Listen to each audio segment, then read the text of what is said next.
Hello, everyone, and welcome back to the Cash Game World Championship hosted by Coin Poker. I'm your host, Yoan Merlo, and today I'm going to be joined by TheWakko to break down the action. We've got 4 tables running currently. How's it going, TheWakko?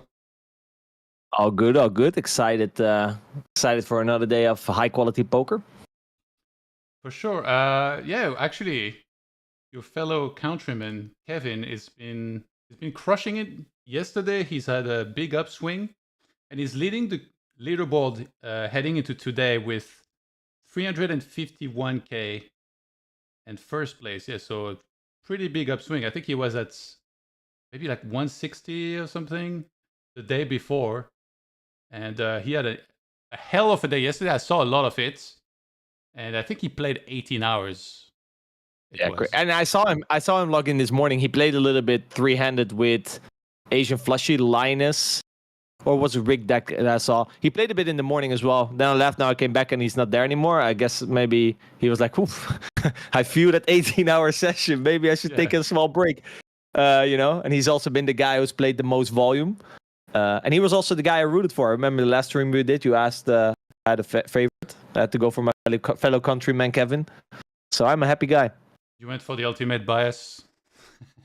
Yes, exactly.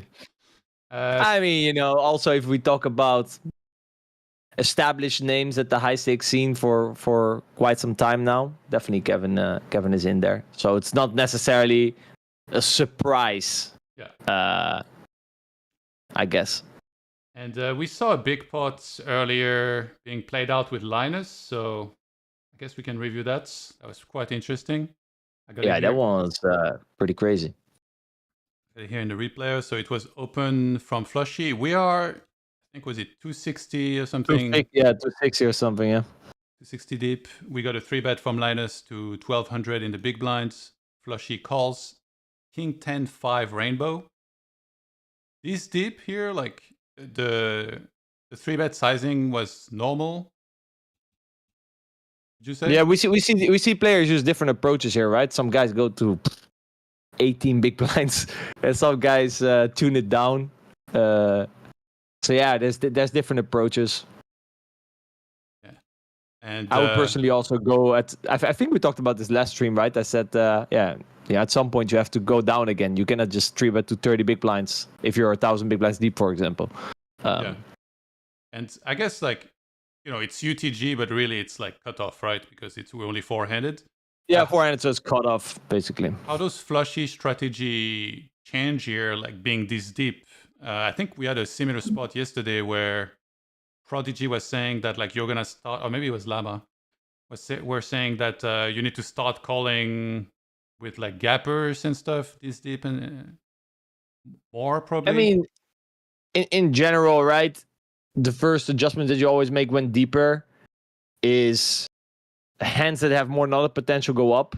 So, for example, a hand like Ace King offsuit significantly is reduced in value the deeper you get because you're gonna flop one pair quite often. So in general, you're gonna lean more towards suited connectors, suited aces. These hands just go up the deeper you get. Yeah.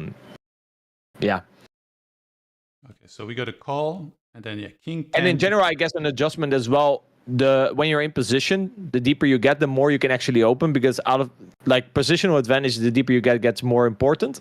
So then actually what you'll see is that the blinds, they start 3-betting less, and therefore you can open actually a bit more when you're cut off and button. Okay.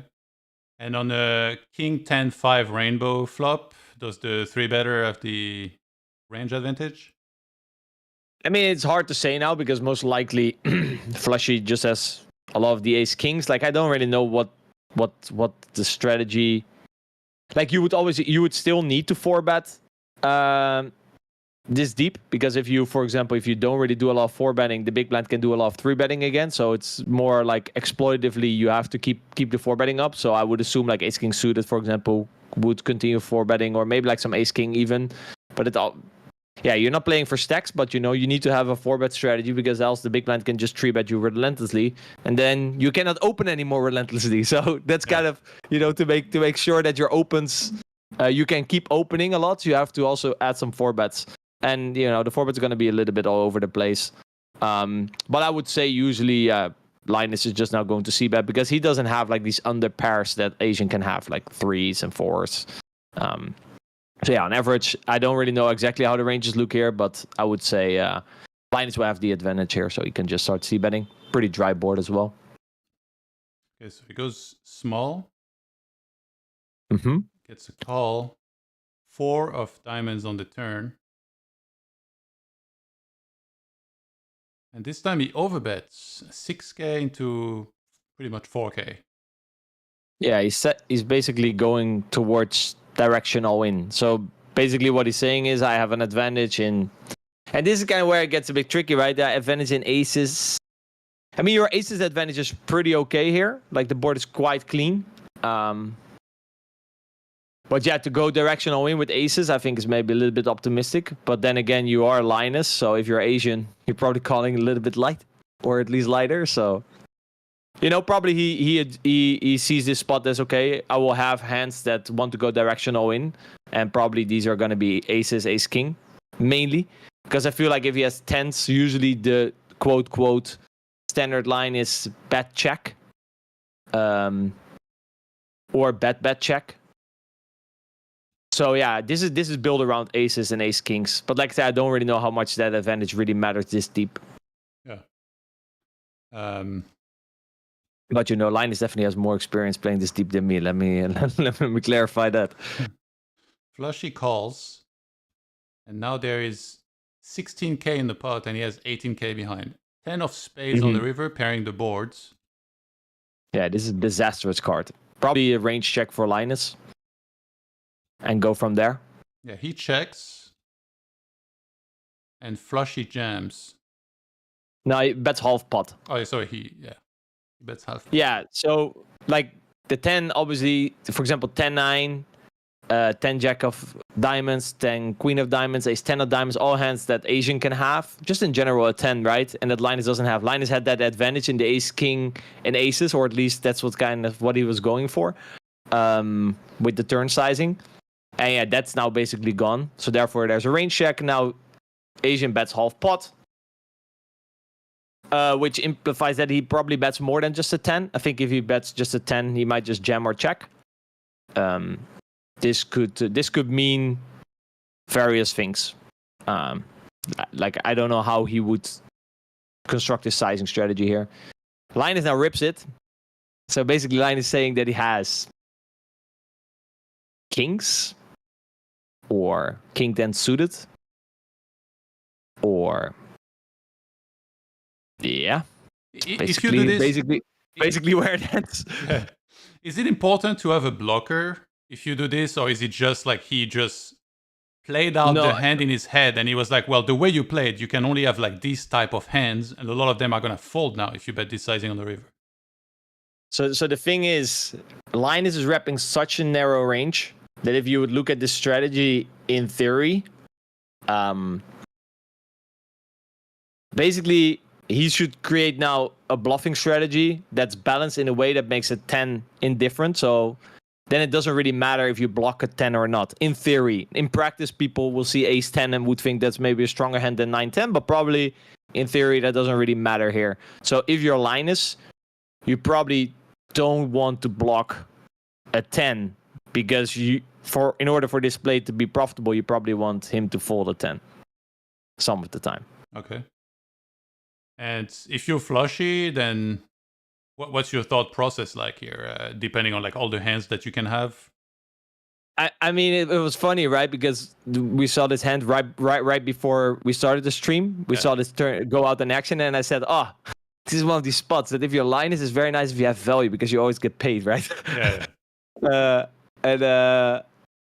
Yeah, surprise. This was not his moment to cash in, but this was another investment into a future strong hand, right? Because every time when Linus makes a play like that, spoiler alert, he's not gonna win the hand. He loses the hand, but in a future hand when he has the nuts, he gets paid off way more, especially in games like this, right? This really matters. And Linus went for the 5-6, which if you want to find a bluff, this is probably it. But like I said, I would imagine that this is all, I don't know, man. Your river check raise your river track race frequency is going to be so low because I literally can only see kings and king 10 suited as hands that would play this way. Yeah. So yeah, if you have 3 combos of kings and 2 combos of king 10 suited, if you then need to add a bluff, it's probably 5-4 suited. That's probably your nutted bluff, which lines can definitely have. So probably is even, like, I don't know how he approaches it. If he just says, oh, I always do it with 5-4 suited, which probably then you're still over bluffing because 3 combos of kings, 2 combos of king 10 suited, then you're bluffing, and 3 combos, yeah, you're bluffing more than half of the time. So then if he adds 5-6 suited, it's getting pretty YOLO. But yeah, this is mindfuck, man. Like, if for anyone rating this, if people raise you here in this game, they play this hand because they think you have a 10 and they don't think you're going to fold a 10. So it's very unlikely that they are bluffing you.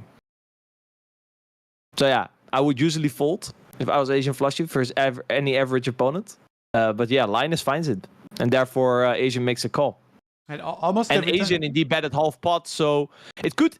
Maybe Linus thought that half pot was very king X heavy. I think that's more likely, right? Because I think purely from theory, it's more likely that Linus got a little bit out of line here. So then I think he read the half pot as being more ace king heavy.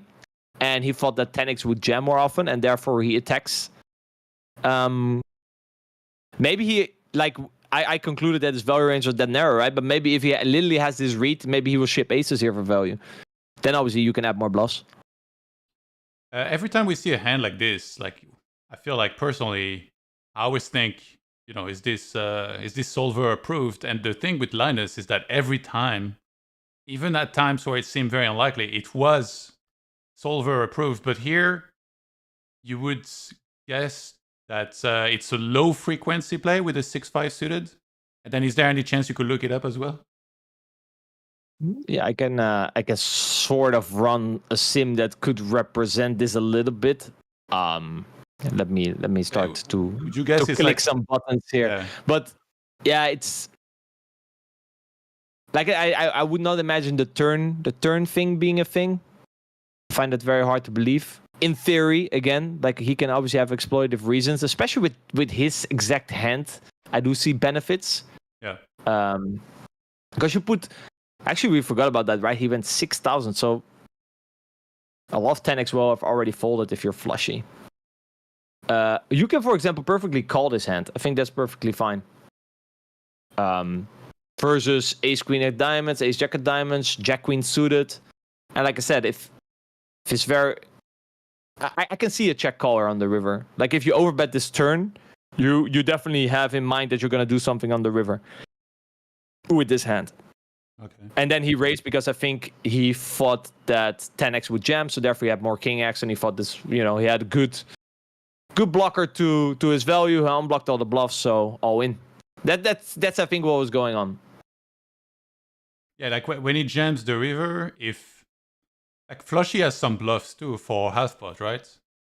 No, yeah. So like I said, I think Linus has the option of call or all in. I don't think he's ever going to fold.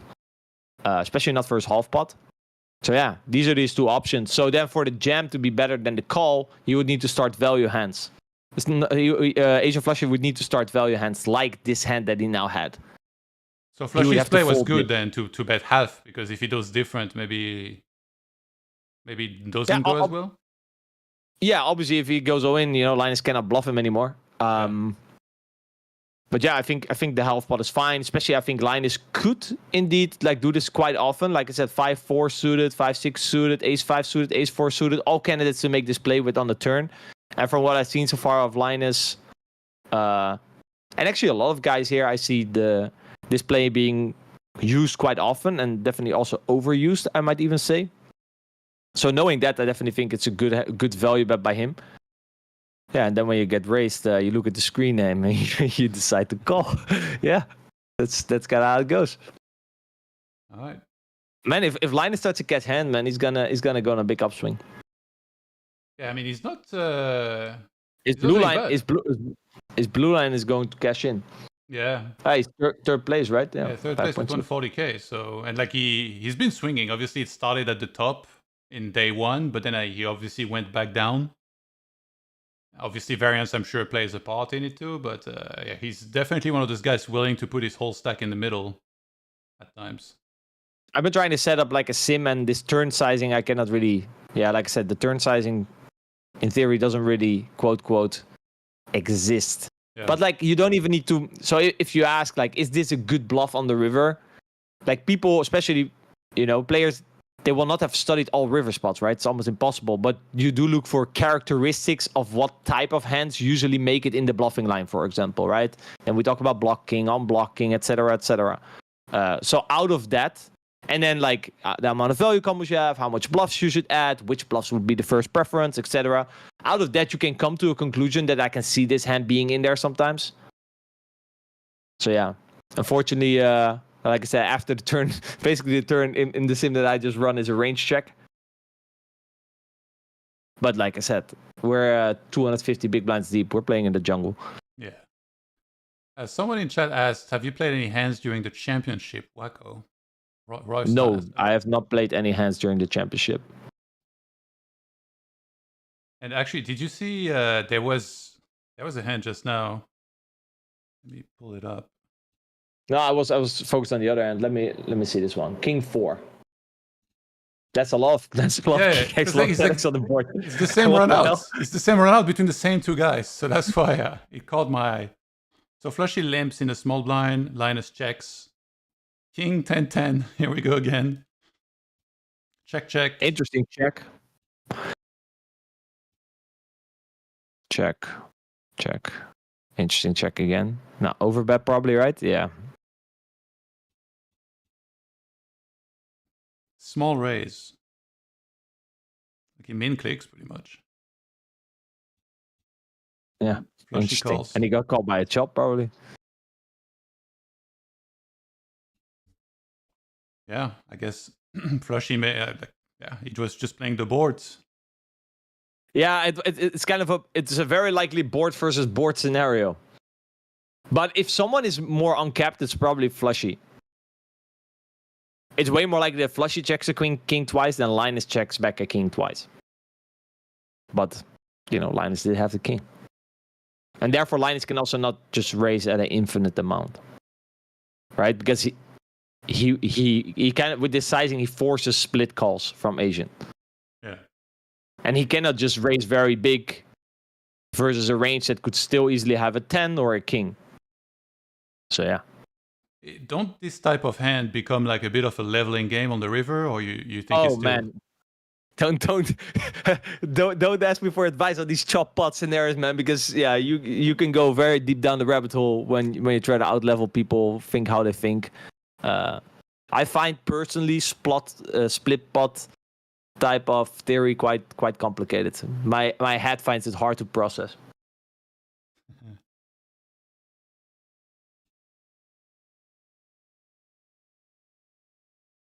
Hit and Knit in the chat said, as a fellow low-frequency enthusiast, the Linus move is too tempting. Is what? As a fellow low-frequency enthusiast, the Linus move is too tempting. I think he means the 6-5 suited on the... Yeah. I mean, especially on the turn. Like I said, and I feel like there's a lot of these hands on the turn. Ace-5 suited, Ace-4 suited. 5-6 suited. We don't play the same poker because for me that's a give up on the flop.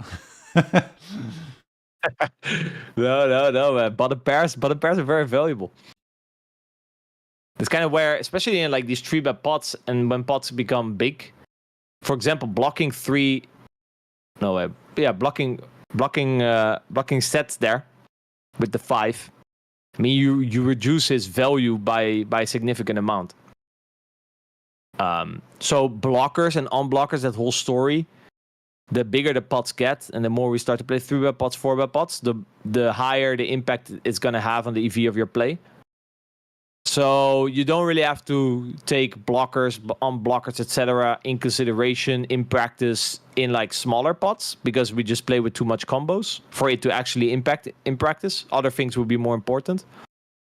But when the pots get very big, yeah, you have to be like removing and blocking, etc. They add a lot to the EV of your play. They kind of dictate it more. Whereas in smaller single race pots, you can kind of YOLO the spot itself. Your hand doesn't really matter that much. Okay. I see we have 2 show tables from the 4 that are running and 2 normal tables. I feel like since we don't get whole cards, it's been quite great to have those show tables. And sometimes there were even more running. I think like at some point there might have been 4 out of 4 show tables running. Next time they should just make it all show. Good for show.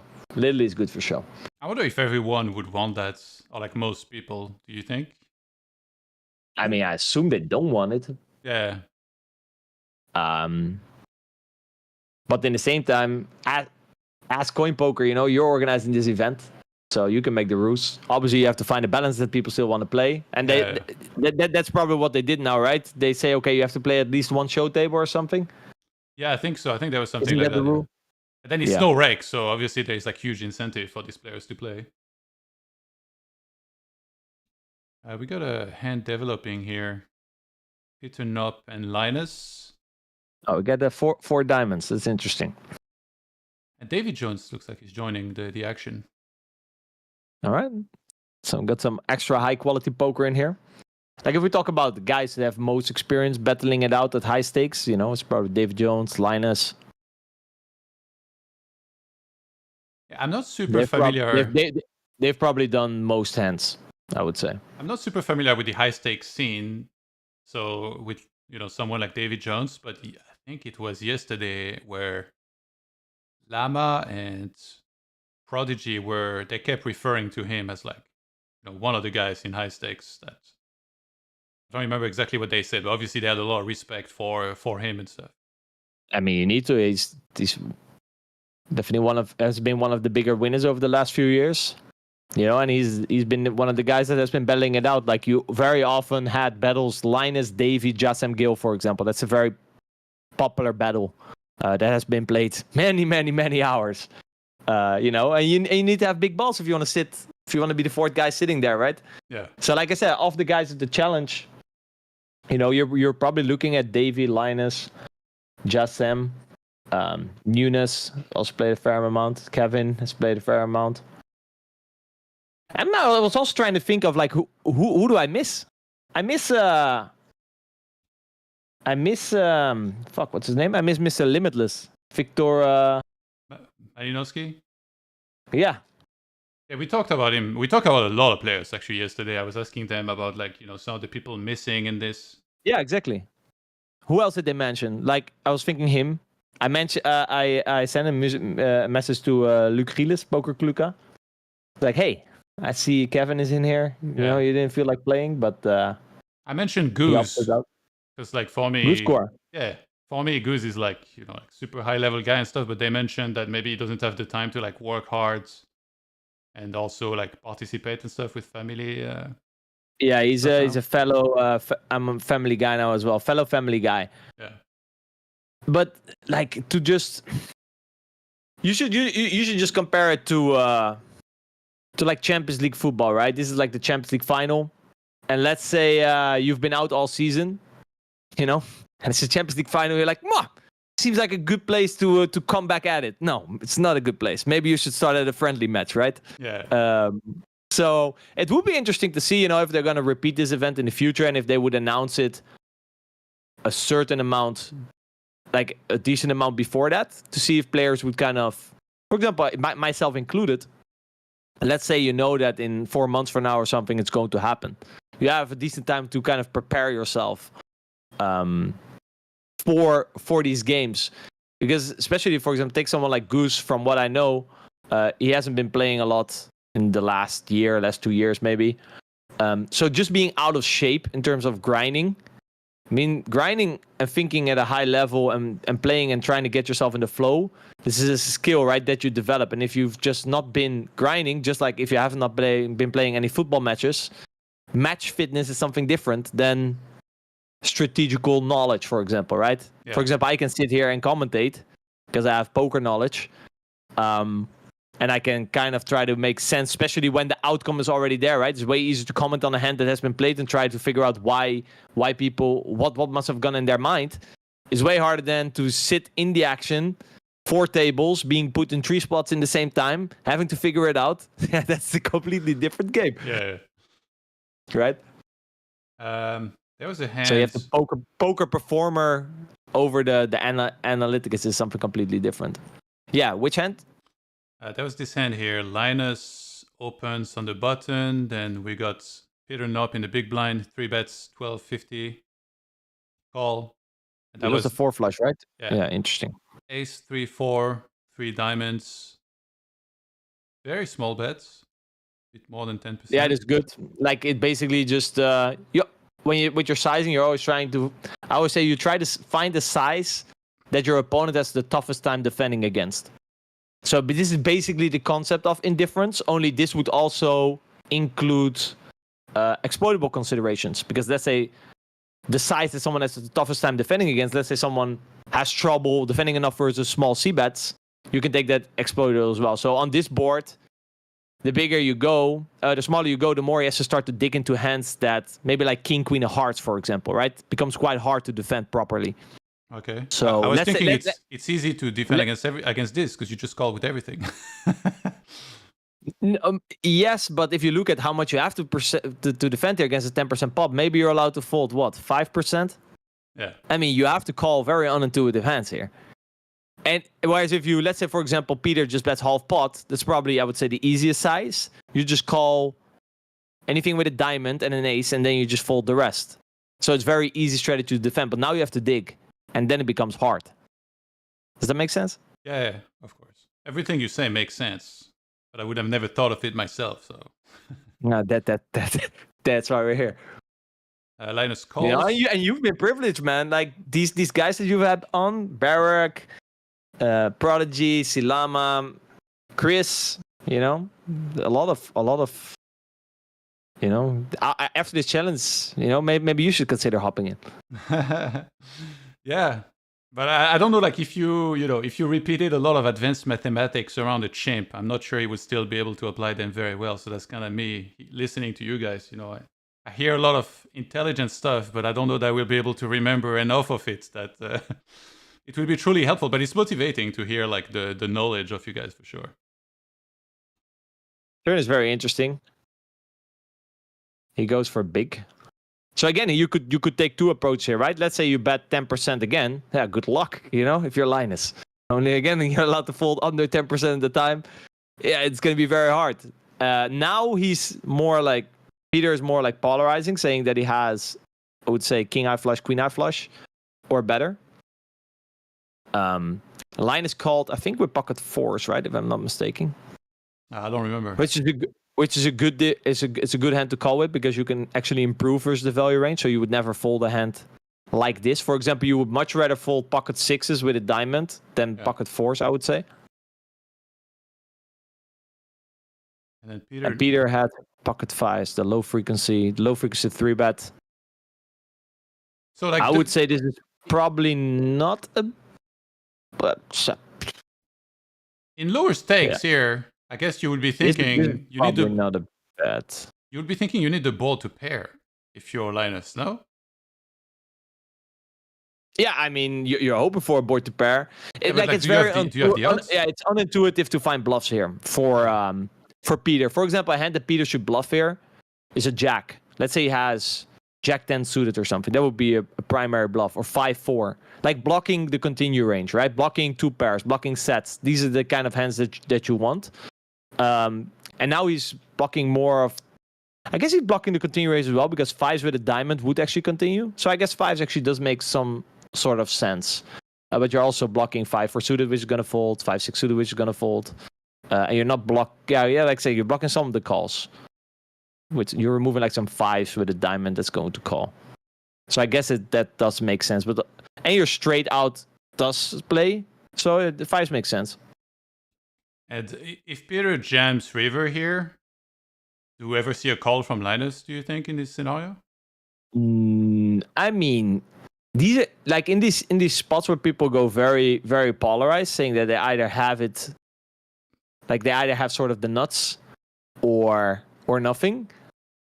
People either call range or fold range. It becomes a very exploitative story, right?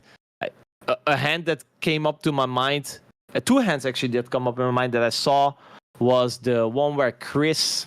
You remember the Jack 9 of diamonds where Chris opened under the gun, Linus called button with King Queen off, and then called down 3 streets on Ace King something, Ace King blank blank, and then overbet pot jam like under the gun for his button. That was like just a nuts or nothing, and Linus was like, "Fuck you, I don't believe you."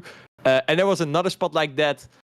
I think it was Decky, that hero called the King 10 suited in the 3-bet pot for 6-7 off. Do you remember that one maybe? I think I've been through too many hands.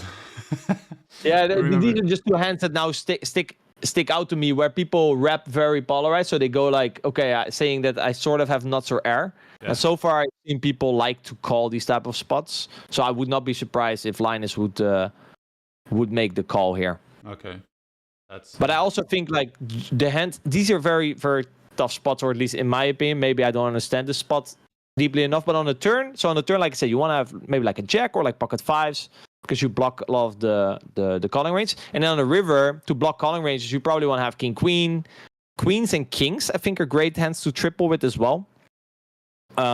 Without a diamond, because then you're blocking the king queen with a diamond, stuff like that.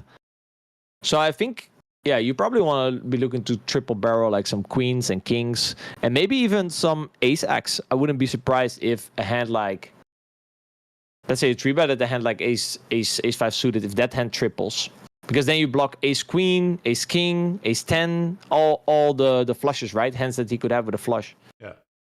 I'm glad you mentioned that. These spots are very complicated. And in practice, again, for a lot of people railing, usually when people start to fire on these type of boards, I believe bet in these type of scenarios is probably one of the most underbluff lines in poker because the bluffs are not very natural to find. Yeah. It's interesting you mentioned that because another hand caught my eye here. On that table over there. I see some comments. Too many fancy word choose. I'm sorry, I'll try to dumb it down to your level. So this was Matt Marinelli opens on the button, 2.5. Davy Jones, 1200 in the big blind call. And yeah, the hand started 100 big blind steep. 995, 2 hearts. And this time we see a half pot size bet by Davy Jones. Matt Marinelli calls. Mm-hmm. 6 of hearts on the turn. And he goes 40%. It's interesting. It's going to be very high frequency check here on the turn for Davy. So it's interesting that he finds a bet. So he would have 55 bigs, I think, behind this, right? Called by Matt Marinelli. And king of clubs on the river. Davy Jones checks. It seems very like queens, jacks with a heart type of hand. We got a call. And you were just talking about the ace queen, so like I saw this board, I'm like, yeah. Yeah, this makes sense. I think very well played. So what's the thought process here exactly for both players? I mean, Matt kind of gets sucked in to the line, and Davey kind of sucks him in, kind of forces the line onto him.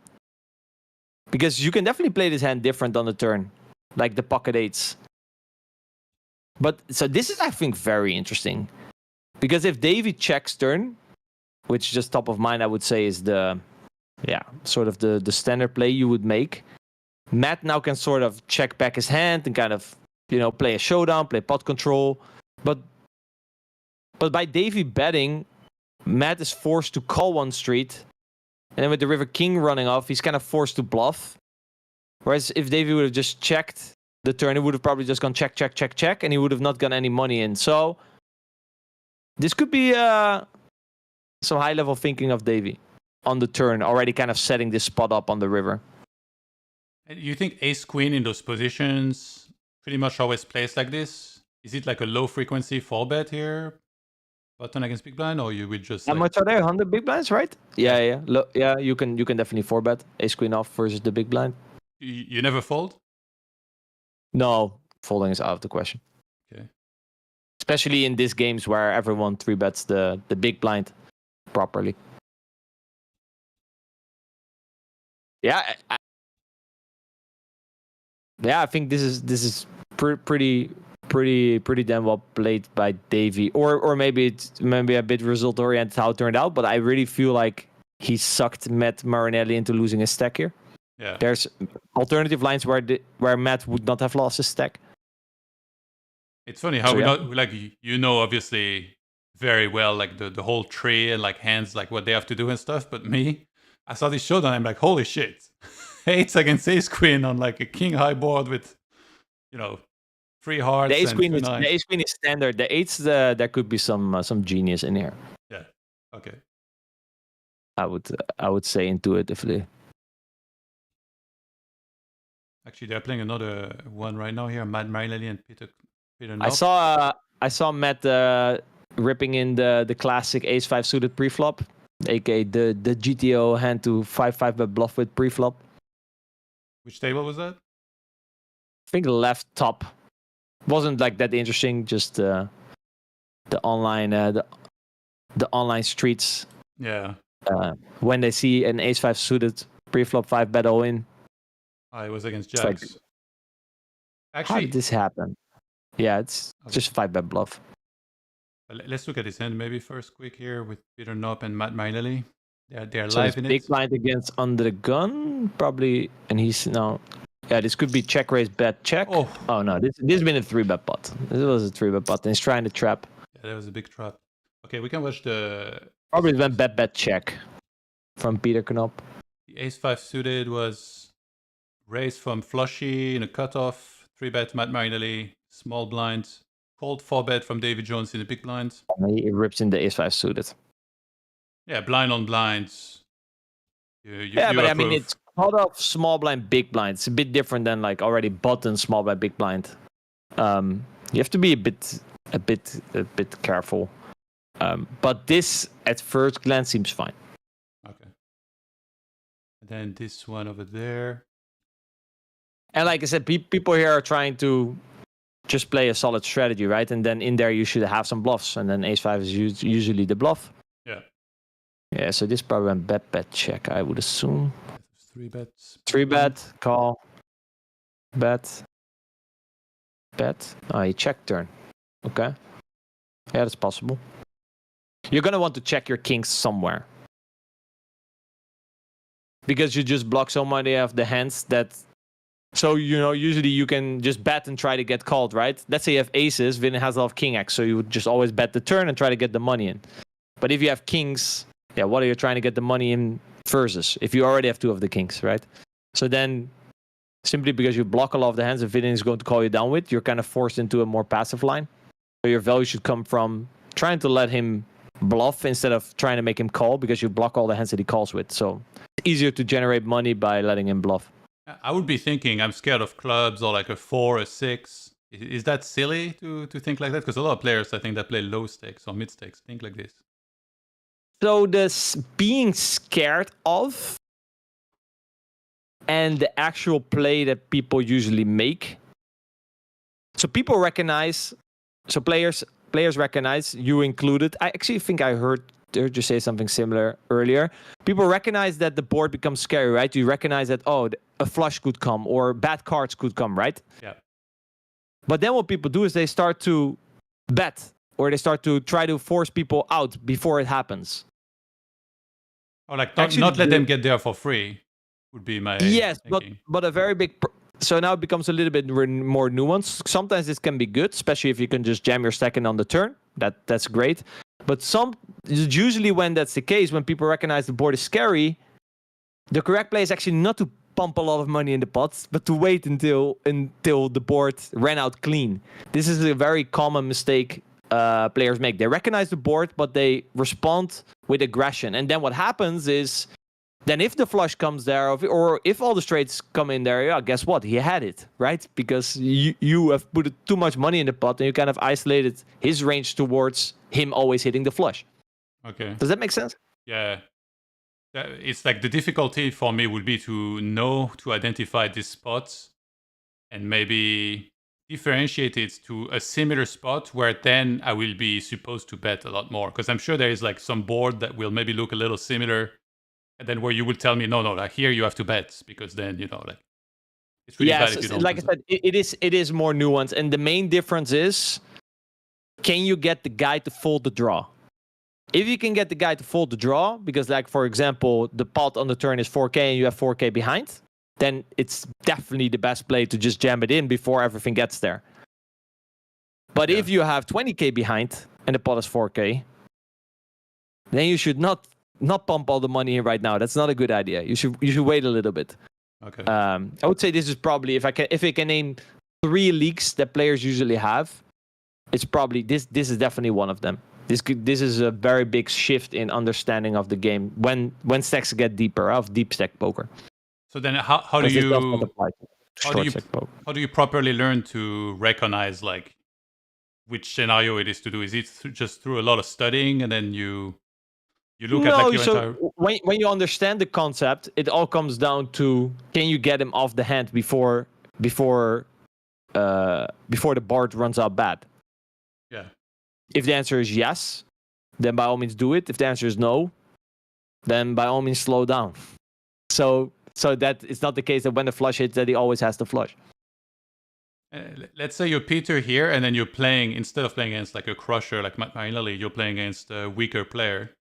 Would you then play it differently? Because I think like pro or like really good players and pros, when they play against weaker players, what I've seen so far is you do different things. They bet a lot when they have strong hands because they know that the weaker players won't be able to fold no matter what they have here. Like any draw that a weaker player will have, he will call you with, whether it's the straight draw or the flush draw. So then, would your strategy change then? So this goes kind of back to what we talked about earlier, right? In terms of how much do blocking, unblocking, and all that stuff, how much does it matter? Here, right now, we're playing a 3-bet pot, big blind first under the gun. C-bet at the flop, he called. So the amount of combos that are in play aren't that many. So then removing 2, right, with your pocket kings, removing a lot of the hands that Vinny can actually call you down with, this is going to dictate the action. Because the removal is just too great that your opponent would have to do really crazy things for you to consider not checking kings at some point. Now, again, if we're just playing, if we have, for example, ace king here or king queen, the correct play already in equilibrium is less defined. So therefore, player tendencies will have a bigger impact on what the highest V line will be. Okay. Because you have less removal and stuff like that. So then your opponent calling, being a bit more on the cally side or being a bit more on the bluffy side, will shift the highest V play of king queen here. But kings, like I said, because the removal is just too great, it's very hard for your opponent to have a tendency that would override the amount of removal to the calling range that you have here with kings. Okay. So Peter calls, and then bold pairs on the river. He goes for the check. And then just go check. Yeah. Matt gave up.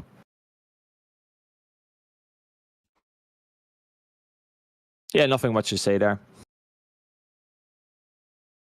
For example, this could be a spot similar, let's say, to the 8th hand of David Jones. Let's say Peter would have bet the turn, and let's say Matt would have 6-7 of clubs, right?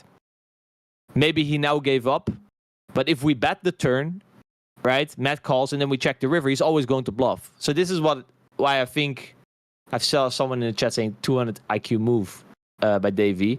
This is kind of what I think that kind of happened a little bit with 8s. He kind of forced Matt to lose his stack. Yeah. Of the line he took. So let's say Peter would have bet the turn and checked the river, he would have probably lost another stack. It's likely. Yeah, so there is a bunch of hands here that you expect will have to bluff, like missed flush draws or straight draws with a pair, maybe even. Yeah, but he's less likely to bluff now than if we would have bet the turn and checked the river. Okay. Yeah, when you explain it like this, I'm like, yeah, everything makes so much sense. But still, if I'm here with kings, no, I'm gonna be. But listen, I'm gonna be so scared. You're not alone. If I'm put in these situations, like I said, there's a very big difference between us sitting here talking about evaluating the hands and putting me in the situation itself. It's harder to obviously come up with the correct play. Yeah. Now, that kings will check at some point here. Like I said, the theory is too strong, so it kind of dictates the action. So I don't think I would have played this hand much different. I would have either checked the turn or checked the river. But yeah, in a lot of other spots, I mean, the pocket 8 hands, yeah, it's genius if we see it afterwards. But would I have come up with it on the fly? It depends. You know, are you in the flow? Are you playing your A game? There's, you know, these guys are humans, right? Will David Jones always find it? No, maybe if he has a bad day, he would have just checked, you know? Yeah. So again, like the winner of this challenge is really going to be dependent on like stamina as well, right? And like staying mentally sane. Yeah, good luck beating Kevin with this 18-hour session where it was, I think, I don't know, I didn't see the very end of that session, but probably pretty close to it, I think, when we went off yesterday. So he was still very sharp, like through to the end. Yeah, Kevin, I would say the thing that I'm most impressed about with Kevin is how deep he thinks through every hand. There's no one who takes longer times, even in like I seen him on the river in position with hands that 9 out of 10 people just snap check back because that's just, yeah. From also like a couple hands that I saw, it's just a snap check, but he still thought about it. Yeah. And I've seen that I think 3 times where he's in position on the river, he has a quote snap check back, and he still at least thinks like 10, 15 seconds. That for me shows the depth of thinking that goes into his consideration. Because no one would have thought that long in those spots. No one. So if you then, you know, if you take that and apply it to all spots, he will find plays because he thinks through hands. I mean, how often, maybe you can relate and people in the chat can relate, did you make a play fast and straight away after in hindsight, like, oh shit, I wish I would have thought this through a little bit more. Yeah, too often. Right? Yeah, too often. I also talk from experience. I have a feeling this doesn't happen with Kevin. Yeah. And like maybe he even like in these spots that he's on the river in position where the check is quite obvious, maybe he just doesn't do it because it's a habit of him to always think it through. That's just a rule that he has. Even though the spot is that obvious, because if you always just check fast, even in the most obvious spots, your brain will start to try to save energy by labeling a lot of spots as obvious. That's kind of what it does automatically. So by overriding that and even thinking those spots, you put yourself in a habit of always thinking through spots, even though at first glance they seem obvious. So I think this is something that sets Kevin apart from the rest, from what I've seen so far. I guess as long as he's not pulling a Vogelsang, you know, and taking like extremely long. And people have come. I've had some people. I think I heard Silama complain about it. So there's could also be like a little, especially guys who like to play fast. You can kind of get them out of their flow. Yeah. Especially if you play 3-handed. 6-handed matters a bit less, but the time bank is not super tilting. long. Like I find it very tilting to play against people who play fast because then the decision is always on you. Yeah, but the time bank that you have is pretty good here. It's building up like normally, right? Pretty sure, and in general, I think Coin Poker has good time bank already from the start. Oh, okay. Because I know in MTTs, like obviously you have so many like I personally I feel like clear decisions. So like, you know, you're playing like 9-handed, you're just folding all the time and stuff. So yeah, but that could be the trap, right? You see it as clear decisions, but I'm sure there's maybe 10% of those or 5% of those that maybe if we think deeper are not clear decisions. Yeah. Right? They have an alternative option that might also be interesting. And I feel like Kevin finds those because he thinks about it. Does that make sense? Yeah. That's done him really well so far. You see Linus here. It was three-handed actually. To the flop ace-9-4. Because he thinks. Okay, flushy. Ends up taking it down.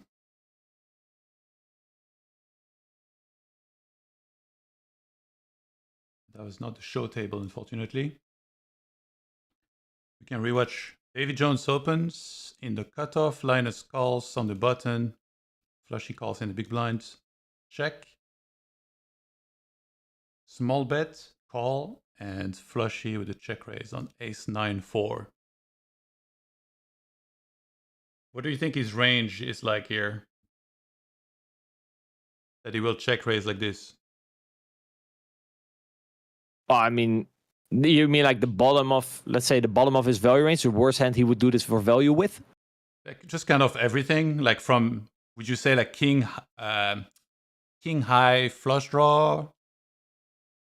So let's start in. So when you think about your strategy, what drives strategy is value hand. So the first thing you think about if you're in Asian flush here and you're trying to come up with like, okay, what type of strategy you want to play, what type of bet size you want to use, what kind of frequency do I want to use, you first think about, okay, well, how much value hands do I have?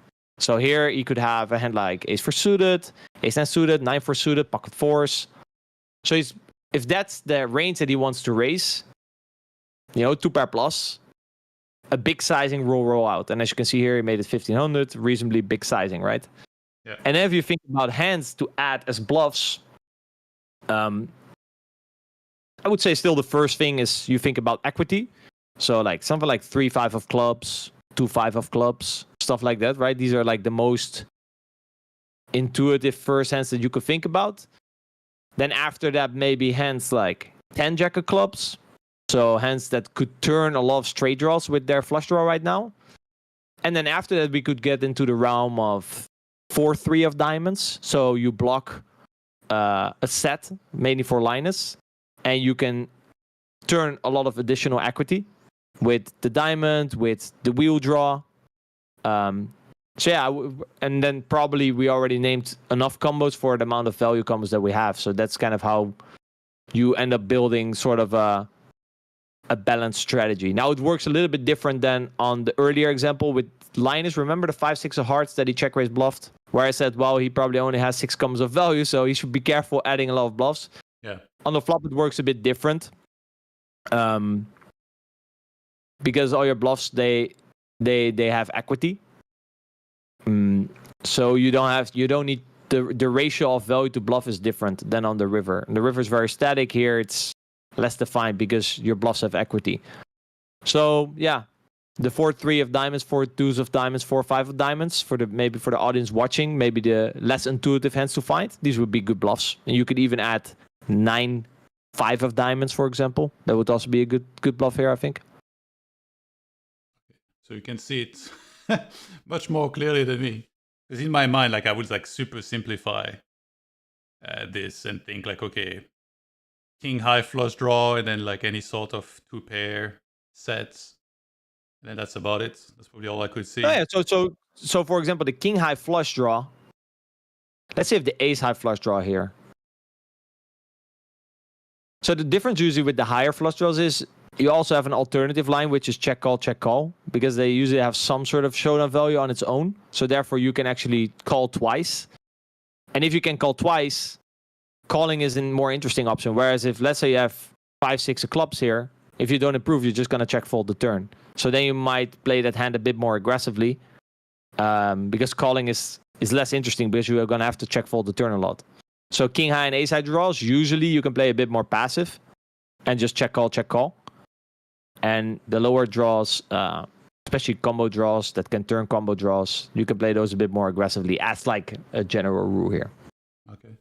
Or something to take in consideration when you kind of build your check raise strategy.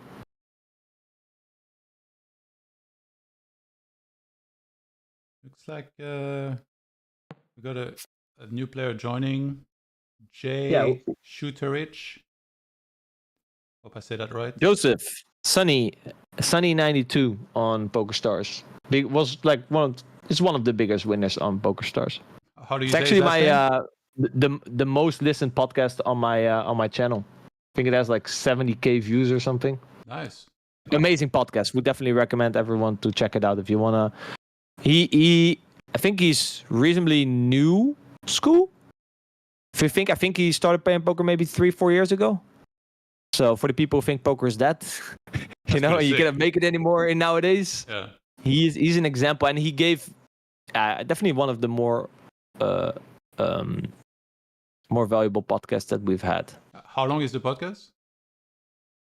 It's like 3 hours. 3 hours of wisdom, probably. Okay. And that's Mechanics of Poker on YouTube, right? Yes. Yeah, I need to watch these. I think I will soon. Like, unfortunately, I was like really sick last weekend, so I couldn't do anything. I was literally just in bed, like dying. But as soon as I feel better, I will definitely watch a bunch of these. Like, starting with this I think one. it makes it a bit nicer to watch, right? If you kind of know the player behind the screen name sort of thing. Yeah. How would you say his last name? Schustedisch, right? Just like it says here, Joseph Schustedisch. He's from Austria. See, now I made you doubt. Jason says in the chat, he said the Marinelli podcast was great as well. So yeah, Matt Marinelli we also had on. Also a great podcast indeed. I think second most popular. Davy Jones, I've asked many times. He doesn't speak that great English. It's usually the problem with the Spanish gang.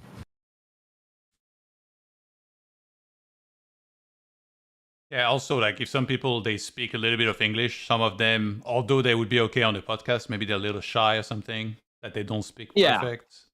Yeah.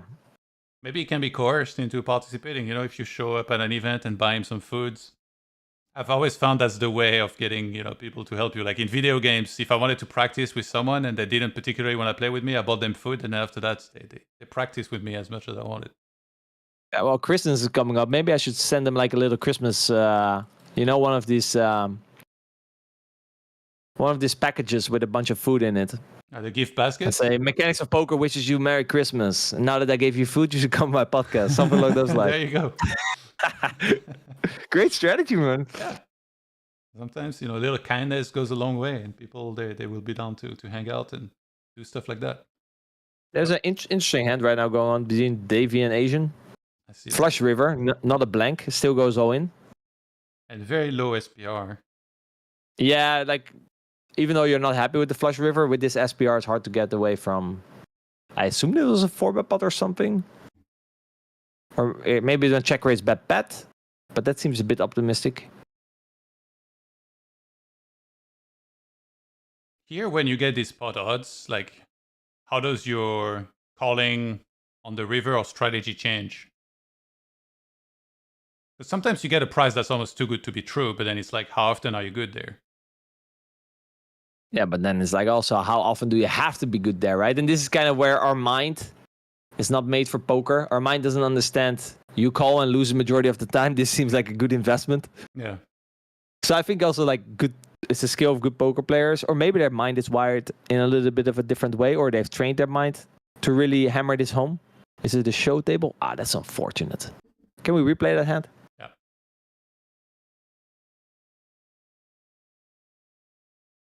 So we got an open from Flushy, 2.5 on the button, 11 big blinds, Davy Jones in a small blind call, Queen 7-7. Yeah, that makes sense. Small so bet. See bet small. A raise. Okay. And a raise a again. Re-raise. I've seen this a lot in the championship. A lot of raise in like raising 3-bet pots, re-raise and stuff like that. Yeah, I don't know what to tell you about this type of hands. It's honestly, level wars. I feel like also at this level, people raise more. So there's two things I think going on. People raise a bit more linear. So whereas, for example, at low stakes, people either have a 7 or nothing. If people have a 7 or nothing, you don't really want to re-raise. And when you go up in level, people raise a bit more mergey type of stuff. Let's say he has queen, jack, and diamonds. He might sometimes raise, or he raises a hand like pocket fours with a spade, stuff like that. So that's one thing why people might start re-raising. And also, this goes back to even 4-betting in position when you're very deep. If you don't start clicking back here, and if your strategy does not include any of these re-raises, then in position strategy will just be, you see bet, well, I raise. Because then if Davey either calls or folds, that's great. And especially if he never dunks the turn. Then basically we raise to 1800 and we see a river. That seems like a great way to play your hand. So and these guys, they think about, right, playing a strategy that's hard to play against. From that perspective, you need to have re-raises here. And then in terms of hands, like now we get into an older, like I don't have much to any experience when it comes down to like the first hand that would pop into my mind. Let's say if kings and aces, that's what your re-raise range is going to be about, especially kings, because then he has more ace queens. So yeah, probably he's wrapping kings and some aces, maybe aces without without a spade. That would make sense. And then Davey bets on the smaller, like, third pots. Yeah, so he probably has pot behind now, right? Yeah, no, behind he has 5K and there's 15 in there. Yeah, and I'm sure he would have preferred to see a 6 of hearts, but like you said, the SPR is just so small that kings and aces probably just gonna get it in. And the reason why they can do it is because when the SPR is smaller, Asian has to call more queen X. Yeah. Right? Let's say there's pot behind. You cannot jam kings or aces because then Asian flushy, if he plays theoretically correct, and he has built his range sort of correctly, he will just now call you with a flush, trips, and he folds a queen. Whereas now he cannot really fold a queen. So then we can just jam. Or at least he cannot fold ace queen a high percentage of the time. So yeah, I would just give aces or kings to David Jones here. That makes most sense. And Asian flush time bank folded, so he probably folded the queen. Maybe queen jack of diamonds, for example. Up there, the two top tables, Linus and Matt Marinelli going to war. All right. Two big pot. Linus wins. 10-8-6. This would actually be one of these boards we talked about, right? You identify as a dangerous board, 10-8-6. Yeah. And then here what happened to the other one? We did get to see. So let's okay, nice. Show table. Okay. So 3-up up probably. So small bet on the flop. Mm-hmm. Well, not small, I guess. 700 into 1800. 8 on the turn. Linus barrels again in position. He has the ace of hearts, right? I think so. Yeah, and then he just checks back the river when he pairs. Yeah, perfectly fine from both. If the last heart comes in, like it's a must bluff here. I guess you could actually check raise your hand here if you're Matt on the flop. It's perfectly fine. You don't want to check raise the clubs, diamonds or hearts, because then if you get re-raised it really sucks. But I think just 10 jack of spades would probably be a hand that you could check raise. But yeah, perfectly fine, I think, from both. I didn't know. And in the meanwhile, they get it in again. They have flush against ace queen. Matt against Linus, round 3. Or round, I don't know how many rounds. They've already went at it, but just I think it was at yeah, sure. Quickly about this hand, ace 3 offsuits. That's like one of the solid 3-bet that you do all the time, or is it like low frequency and stuff? Like the blinds is like where I know by far the least, and personally I wouldn't 3-bet ace 3 off. Yeah, and I think we've seen this quite a lot, right? Like usually these ace deuce, ace 3, they make for great 3-bets because you don't block a lot of raise folds because the small blind folds most deuce X, and you do block raise calls in the ace X region. So usually like this high-low type of combo. You have an ace, blocks the continue range. You have a 3 induced, don't block the folding range. So yeah, usually great hand. And then 9-9-7 is like a board you will typically continue on as well? Yeah, it's a pretty decent board for the imposition because he will have, for example, Linus could 3-bet king 7 off. Matt Mariner doesn't have that. Minus could 3-bet queen 7 off. Stuff like that. Okay. And the 9x, Matt does, I think, have some more 9x because Matt could have ace 9 suited, king 9 suited, queen 9 suited, jack 9 suited, which are all hands that Linus would typically just call and not 3-bet. But I don't think it makes up for enough combos that Linus should stop c-betting. And these hands like queen 9 suited could also 4-bet some of the time, jack 9 suited, king 9 suited. I don't 3-bet ace 3 off, but if I did, then I saw 9-9-7, I'm checking out of it. I'm just done with the hand, I think. So it's interesting. Like if you look at your exact hand, you're not that happy. But these guys, they think about what, like, how big of a range advantage do I have, and how much am I quote allowed to c-bet? Because the bigger your advantage is, the more the other guy has to fold. So then c-betting just becomes more profitable. So that's usually the first estimation you make when you play a poker hand. You estimate who's in favor. Do you know what's the 3-bet percentage around big blind against small blind? They're playing no rake, so it's probably reduced, maybe like 16% or something. Okay. I've done I would guess. database review once with a coach, and that was one of the things that he was telling me the most about, is that I don't 3-bet enough in the blinds. Yeah, and probably if you play lower stakes, rake, you go higher, 18. And then if you also take in consideration how population plays, you probably want to go even higher, maybe like towards 20. Okay, so the hand here. It was queen 10 versus ace queen.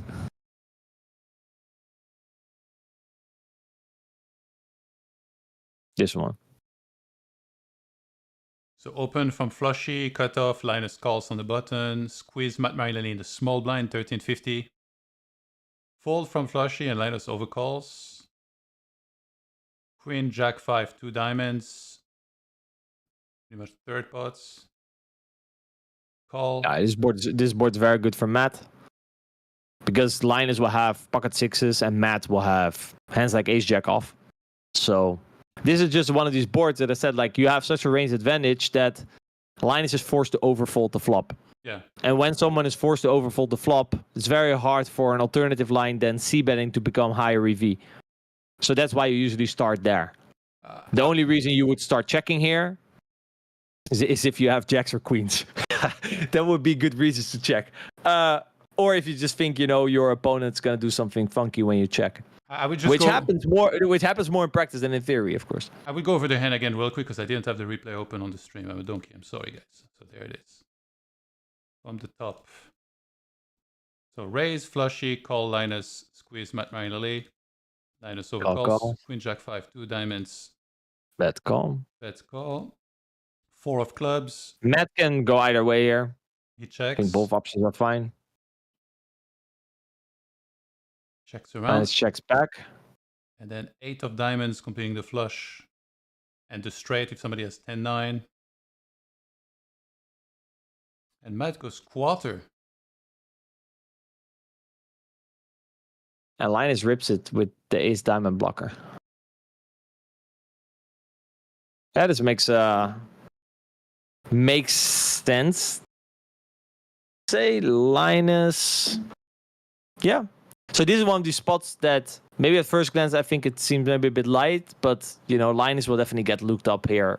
Let's say Matt ordinarily has King Queen of Hearts, or maybe even has Queen 10 of Hearts, and he blocks and he gets raised. Most probably, Linus can easily have pocket 10s with a diamond, pocket 9s with a diamond, so it's very easy to find the bluffs. So I think Linus gets looked up quite light here, and therefore he rips something that is maybe a little bit light, but I actually don't think so. Without a diamond, it would definitely be very light. I would like to have seen what he would have done without it. What would be the downside of Linus just calling? Both players seemed fine. Sorry? What would be the downside of Linus just calling the river against quarter pot? Well, that he loses value. That he loses value from the times that Matt has a medium value hand, which is gonna have more often than actually a strong hand.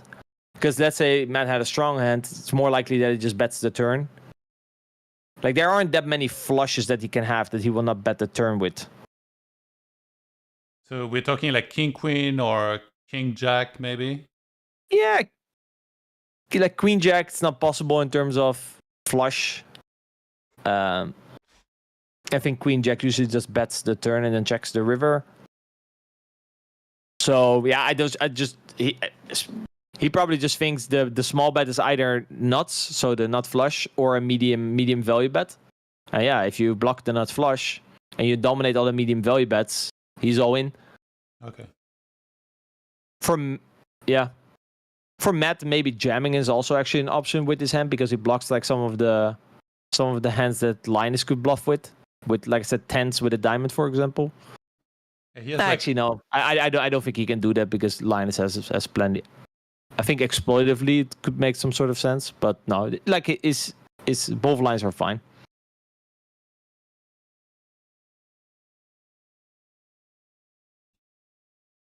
Yeah, these guys play good poker. There's some big surprise, stacks. surprise. What did we think? Yeah, there's some big stacks. Meanwhile, Davey also rivers a flushy on the left top bottom, left top bottom, the left top table. see. Open from flushy, call in the big blinds, big bets, and check raise from So David Jones. we talked about like what type of raising candidates we would find, right? And then remember on the ace 9-4, we talked about like the 4-3 with backdoors. Well, there you go, 3-5 with diamonds. Oh, I get this again. Well, I'm telling you, this happens way more often here. Maybe something I should start looking into. Okay, so he re-raises. Okay, yeah, then David's gonna call and maybe rep flushes or something. That seems like a good strategy. But then he turns equity. Yeah, now he just jams it in, I guess. Yeah, that makes sense. So when you think about all the hands that you have here and then you simplify, it's just like, would it be any pair plus backdoor draw that you're gonna check raise? Yeah, the one that he had, David Jones. That's like the best candidate. You're 3-4 and you're 3-5 of spades. Okay. And then maybe 6-5 offsuit with the 5 of spades. But yeah, this would be the primary candidate. And the re-raise for flushy, I mean, it's hijack for his big blind. I don't know if he's happy. Probably he's just doing this from a value perspective. Queens and kings, aces. These are like the main hands. And then bluffs, probably you're looking at ace 3 of hearts, maybe. Ace 6 of hearts, something along those lines.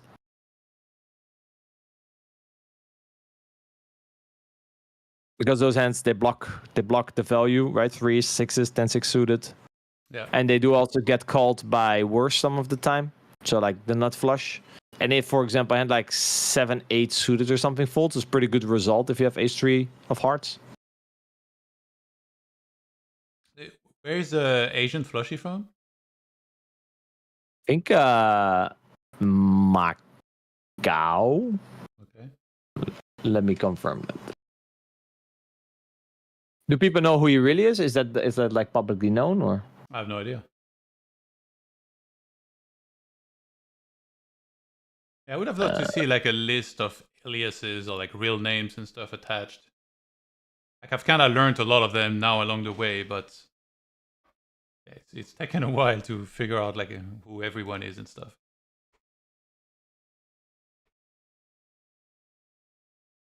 He's pretty old school legend actually, or at least old school. He's been in poker a very long time.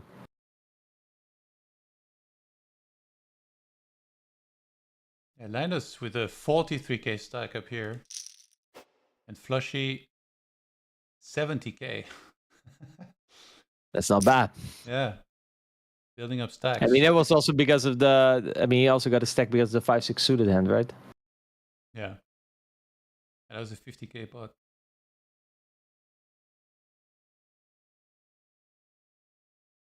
Down here we got some multi-way action. And then they're also playing like some heads up on the side, right? Which doesn't really count for the challenge. It's always found so interesting. So that's why they're just going at it. Yeah, without any extra incentives. I mean, no rake. Yeah, they're waiting for someone to join. Yeah, but then you can also just sit out and wait for someone to join. Yeah, but then you're not having fun partaking in a card game, you know? Yeah, that's a very good point. That they're not having fun. I asked about this with some of the guys yesterday. When I play 1-3 in Vegas, you know, it's like it's 9-handed usually, but if you play at the Aria, for example, it's 8-handed. And for some reason, if there's a couple of people missing, like let's say 2 people get up to get food or 3, and then it starts being a little bit short-handed, there is always those people like for some reason they're just like, I don't want to play with less players. I don't exactly know the reasoning. I feel like they're just hoping like their chances to get aces and cooler somebody in the big hands would be better if there is more players. But for some reason, they just refuse to play if it's short. I don't care. Like you pay less rake as well, right? If it's less people, it's more fun. You can play more hands. Yeah, exactly. That's what I think. They don't want to play more hands. That's the thing. Yeah. Right? Or maybe it gets too personal. I don't know. They get into too much in the pot with the same people. It's just weird. I mean, also, like, let's say you are a bit on the nittier side. The tendency can kind of get hidden if you're playing full ring, right? Yeah. I think that's a very big reason as well. Whereas if you like to play loose and if you're confident in that, for example, I would prefer to play three-handed. That's. I think four-handed is the best form of poker because you have a bit of everything and you just cut out like the two nit positions that are very technical anyway. Okay, big pot Linus Davy. Oh wow! What? That's one pair, right? Did I see one pair? Yeah. Ripping it in? Wait. Let's rewatch. Was that one pair? If that was one pair, that was a sick read. So 3x open, David Jones in a small blind, Linus calls in the big blind, 10-7-3 rainbow. Check. Oh. We got big bet by Linus. David Jones calls. Wow. Deuce of clubs on the turn. Over bet 10-8. Face a raise and then jams it in with 10-8. Wow, what the? Wow, this is a sick read. Yeah, Linus overbets turn, gets check raised. Linus just soul reads him on, okay, this is never value, this is always a draw. And he was right. Wow. I mean, the turnover bet is already pretty next fucking level. Is this a rare hand that you would not see in a solver? Dude, if you see this at... There's this... This is content creator. He makes great content on YouTube. Two Card Confidence. That was his name. And he sometimes, I think twice he posted a video like this hand could have been played at 25 NL, but also at 1,000 NL. Or like in this case, fucking 10,000 NL. Yeah. This is one of these hands. Yeah. Like if I would see someone play 10-8 like this, I would label him as a fish. Right? Like what the hell is going on? Because this hand, yeah, it's next level. Somebody needs to do this content. Like have someone rate hands like this and be like, try to guess what stakes this was played at. That would be great. There's this in gaming. Like in gaming, they take like a StarCraft replay and they have a look at it. And then you have a player, supposedly like a knowledgeable player, try to guess which league this was played in. That would be funny in poker. Like somebody sees this hand, is like, oh yeah, this is like No Limit 2, you know? It's like, nope. And they went for it again here. So when I'm trying to think, right? It's very, you know, especially at hands that you see at this level, you always have to think about. So Linus, for example, thinks overbetting the turn is a good play, right? With 10-8. That's the reason why you do it. Obviously, you know, he's also human, so sometimes we will crack our brain over a hand that he's played. And if you ask him everywhere, he says, yeah, that was pretty stupid. You know, it's probably gonna happen like 5% of the time, right? But let's assume that the other 95% of the time is just genius. Like this overbet, under which circumstances is this overbet the correct play? Like, because he thinks this is the highest EV. So then we have to think, okay, when would this be highest EV? And why does he think that's true?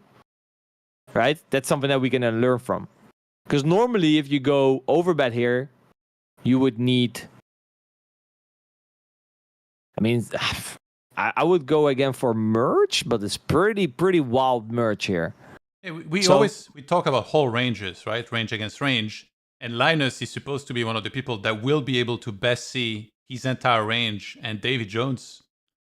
So what do you think he sees here that... I mean, Linus maybe... I mean, I can see like some... I can see David Jones folding 10-8, 10-9, and calling 7x of clubs, 3x of clubs, or raising it and getting it in. But I mean, for Linus to bet 10-8 big on the flop and overbet on the turn. So from a theoretical perspective, he's putting too much money in the pot with his hand. So this can either be good if you think your opponent is going to fold a lot of better hands than you, so you're kind of turning your hand into a bluff. But I feel like 10-8 is a bit too strong for that. Or you feel like your opponent is going to overcall your bet on the turn. So then basically you can just go wider for value. I would assume that's what is going on. And that would also then explain it why when Davey raises, he gets it in. We need to get because I would say normally, like from the top of my head, maybe maybe like queen 10 or something would make it overbet. If you play overbet check, you maybe bet like queen 10 or better.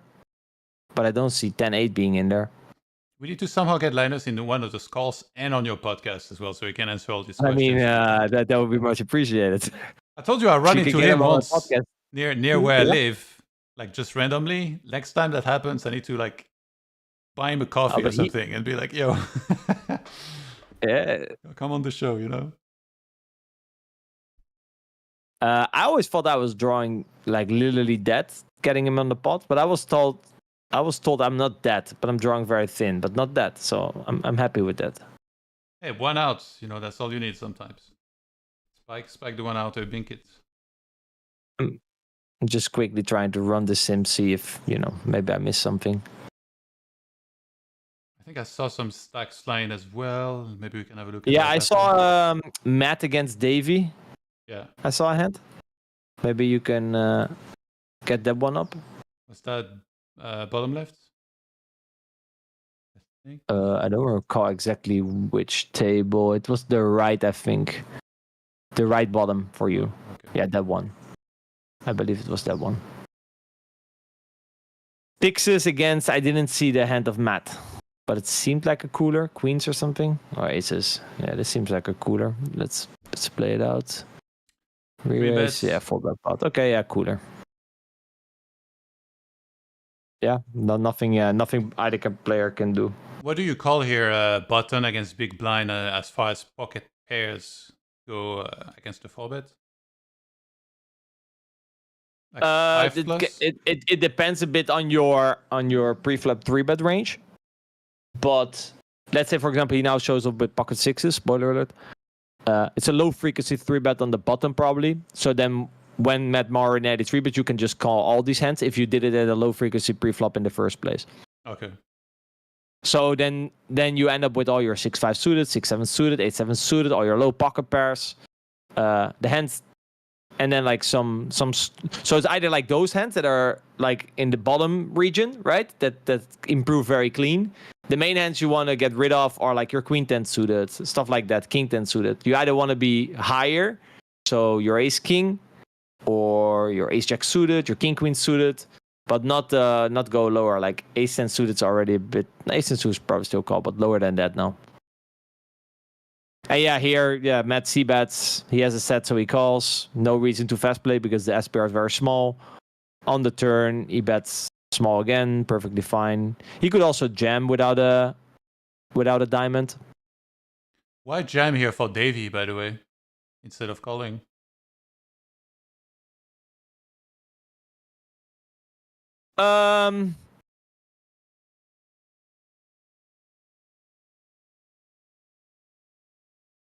That's a good question. Actually, I would probably not jam. So the good thing is that you can prevent action killers on the river, but I don't really see them because the money's going in anyway. If he had an overpair, I don't see any river where Matt can get away from his overpair. So I don't really see the benefit of this play personally. Yeah. At first glance, because like you make him fold his bluffs, and you stack his value right away, but his value you're gonna stack anyway. I don't see a single river where he wouldn't stack his value. Yeah, I guess guys at this level, yeah. But I feel like in my own games sometimes here, I'm like, I'm just gonna keep slow playing and stuff, but then you get a card that somehow the other guy doesn't like on the river, and he somehow finds a check fold on the river, even though the SPR is like so low.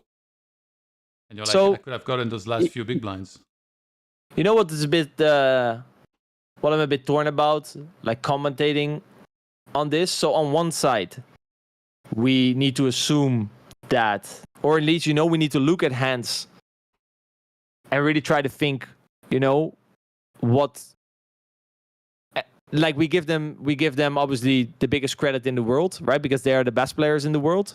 Yeah. So we're automatically going to assume that everything that they do is good and that we don't understand it. I think that's in general a good place to start it from, but we also need to still label them as human, right? So some things, like I said earlier, some things can just be a mistake, and we can think we can think all we want, but if we would ask him, he said, yeah, probably, maybe he would say, yeah, probably calling is better. I mean, the truth is, in a lot of spots, even these guys, it will be close. They're like, I mean, when you hear Barak, Silama, Prodigy, Chris, every one of the guys you had on your podcast, you hear like, I don't know, yeah, it could be. It all depends. It's not written in stone. A lot of these things, right? Yeah. So it's a bit. Yeah, it's hard to identify when what is going on. Yeah, there isn't always. And also, I think obviously, as someone commentating here, yeah, like for example, I feel like Silama, Prodigy, and guys who are actually in this game. I know Silama likes to give strong opinions, and they are right, and they have the credit, to give strong opinions. I will be a bit more gentle. So to speak, but we have to take into consideration that certain things can also just be a mistake. Like here, this could be for example, have been better. We don't know. It's not most likely. We can assume that Dave makes the best play, but it's not 100%. That's what I'm saying. Does it make sense? Yeah, no, I agree completely. I think there's always like a pretty high level of certainty when they say stuff, but as great players as they are, even they, at times, were saying, it could be, or maybe it's like that, or I think they can recognize that. Like, but that's also what makes this game great, right? Yeah. If even like 3 of the top players on the call can't figure it out with 100% certainty, that there's room for error and therefore also room for edge. And we see Peter Knopf and Matt Marinelli in a big one here, 8.5. But yeah, jamming here with 6s to close it off, probably you just think he's the only. If I would put himself in issues, why would you jam if you just think he's very value heavy and you want to guarantee that the money comes in? Yeah. Jack 8 deuce, probably see a small bet from Matt here, if I understand how the action went. Actually, it could have also been a 4-bet pot, but I doubt. If it was a 4-bet pot, I don't think we would have seen a bet here on the king. So this is probably a 3-bet pot, maybe C-bet flop or check raise flop. C-bet call. We saw a lot of raises in 3-bet pots. All right. And now we pray that we get to see. There's no show. Half pot left.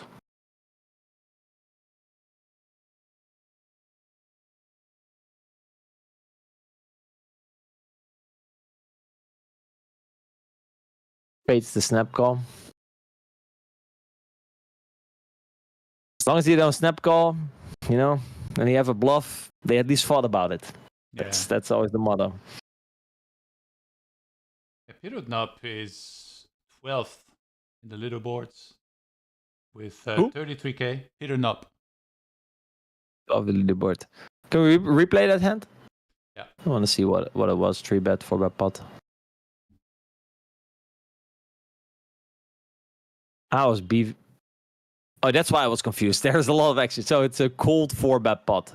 Yeah, okay, this makes a lot of sense. Okay. And then just C-bet small, barrel small.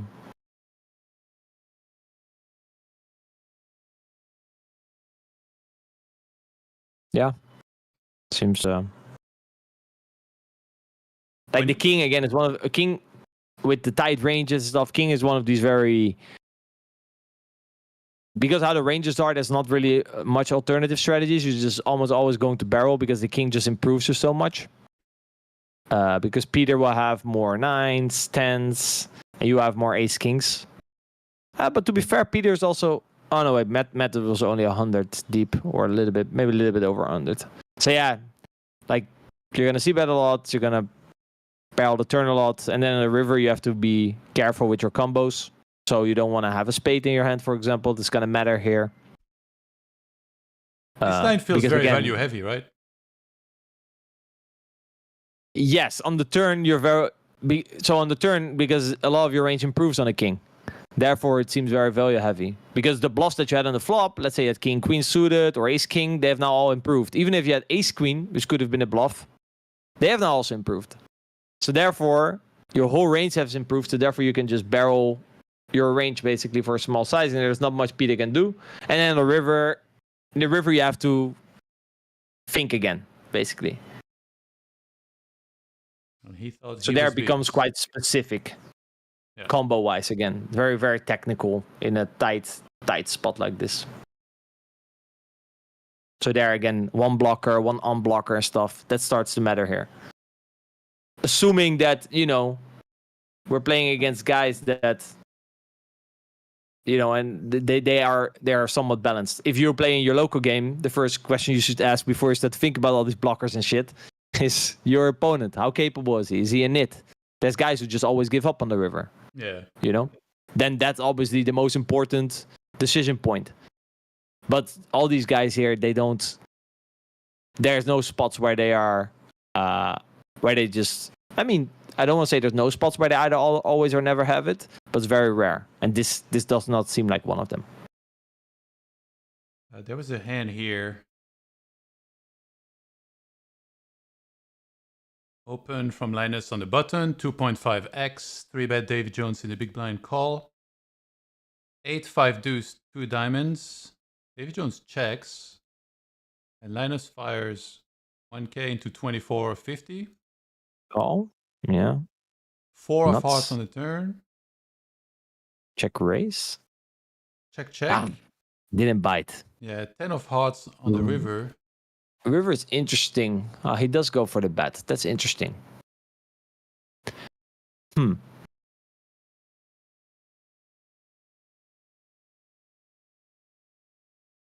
He has 6-7, right? Yeah. I would say 6-7 is probably.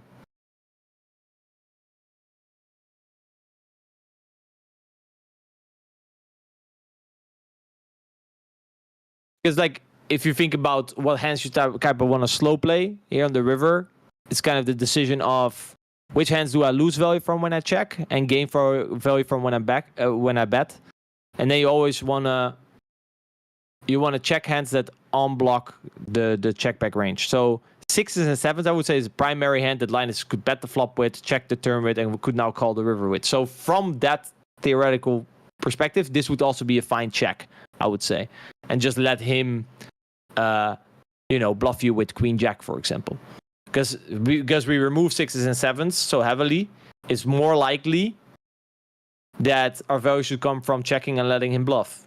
This hand can also just check raise for stacks because I don't really think the heart matters that much. So let's say Linus has Queen 10 of clubs. Okay. If we check, he probably bets, then we rip it in and he's going to call us some of the time. So I would say I would have preferred to see a check raise here. Okay. And there's a lot of hands that you're going to check on and want to check the river. Like a lot of your ace highs, ace queens, ace kings. So I don't really see this bet here, to be honest. Let's say you had Queen 10 of diamonds or something. I think this bet is fine, but yeah, I don't really see this one, to be honest. El Pistolero 82 in the chat said TheWakko has the best hair in poker. Yeah, it's a common comment. To be fair, Kevin is not playing, right? Kevin has a very similar hairstyle as me, so yeah, I would say for this challenge, we should get Kevin the best hair in the championship. It's a bit narcissistic saying that. I just caught myself. So yeah, no, Kevin definitely has the best hair in this challenge, I would say. but you got also has a nice big avatar too. Sorry? You got a nice avatar too, showing on the stream. Like, I feel like the thing that makes the avatar, like, it did right by you, whereas it did me dirty, because mine looks like nearly nothing like me. So AI didn't enhance your beauty. Yeah, like, I don't know. AI It was just looks like so different. I asked to have it read on a bunch of times too. Like, I was like, yeah, this is not me. But... Regenerate. Fuck. Yeah. We see a big one here. Davy Jones speeding up. Awesome. 4 clubs run out where the board pairs on the river. These are always very interesting type of spots. I feel like these type of spots are just spots where these guys, they understand this at a way have a higher level. I get confused, man, in this type of scenarios. Ay. Well, if you have sets, that's not bad. Let's rewatch. So open, Matt Marinelli, David Jones. He calls in a cutoff. Isn't that like it's mostly 3 bets, right? Usually in cutoff, no? I mean, so Matt mim raises. That's one. There's obviously no rake involved. That's two. So yeah, then you can definitely also play flat calls. It's yeah. Okay. You can definitely do it. But I don't think it's less common. I think most players only have a calling range on the button. From what I've seen so far, I think very rare to see a cold call in the cutoff. So that's a good observation indeed. Flushy calls, we got a squeeze from Peter Knopp, and Davy Jones calls. Do you think that when people do this, they like, call against a raise and then end up overcalling against a squeeze? Don't you think they're a little bit too face up? Because I feel like even for me, I just like personally put them on like medium pocket pairs to like maybe some suited aces. I like to have 5-6 suited here. Because then when there's a 5 or a 6, you think I have a set, but I don't have a set, Okay. Here that would have been the case, too. There's a 6. Here, you see a 6-4, you're afraid I have 4s or 6s, but instead I have 5-4 suited or 6 suited. So you can wrap something that you don't have. Yeah. So small bet, call, call. You never know. Peter Knop again. So remember, I think earlier on he was also in the 3-bet pot on like a 4-flush board, and then he went for the big bet. Remember with the pocket 5s on the ace, deuce, 4, and jack, all diamonds. So he now gets put in the same spot, and now he uses actually the 10%, which puts a lot of pressure on 9s and 10s without a club. I guess if you have a set here, it's like very easy. You just call. That's it. Yeah, not for sure. I mean, a set will always continue. I think I said that earlier as well in the hand where actually Linus had the set, right? You much rather fold. Let's say you bet big, you much rather call a set and full pocket 10s with a club, because Peter Knop is saying that he either has a good flush or nothing. So then you prefer to have a hand that can actually improve. Knowing that Peter Knop, if he has 8s with an ace of clubs, he could bet big. That's pretty next level.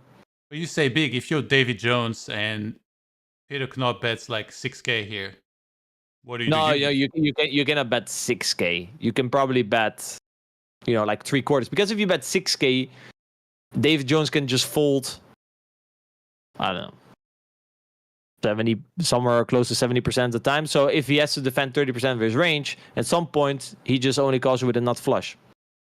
Okay. Right? So it comes back to choosing a sizing versus which he has a tough time defending. 10%, he can only fold less than 10% of the time. It's tough. Right? Yeah.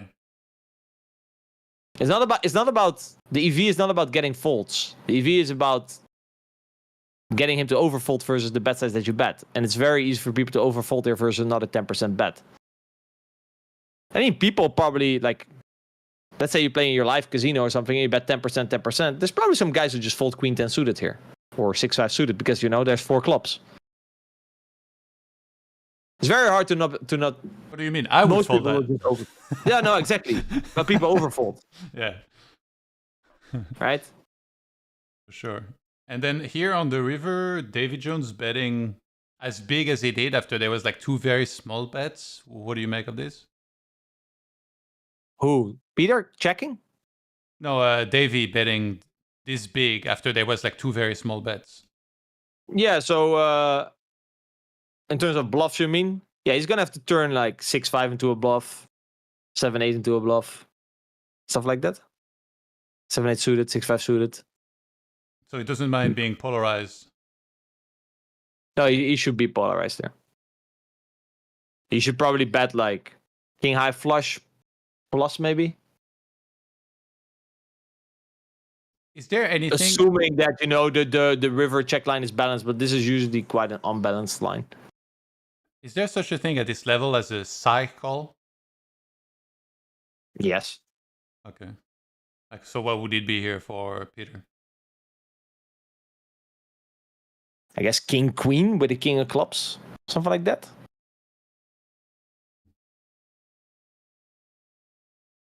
Okay.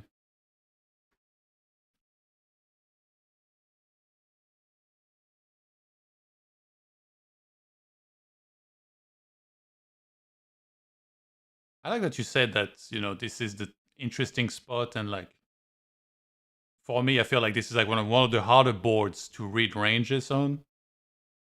Like It is. with limited knowledge, I will just put the guy on like, 3 different hands. Like nut flush, second nut flush, and or both. And like in terms of bluffs, it's like that's where it's the hardest for an experienced player who's not like super well studied. It will be very hard No, for me to come up with bluffs that I can put but you're together. right. And if you play 1-3 live in Vegas, people don't have a bluff when they bet here. Yeah. Okay. Because the bluffs are very unintuitive. Peter in another one here with Linus. Queen Jack 3 rainbow. It looks like Big one. small blind against cutoff. Yeah, so probably 3-bet pot. C-bet check call. Something along those lines. And no action back on Linus.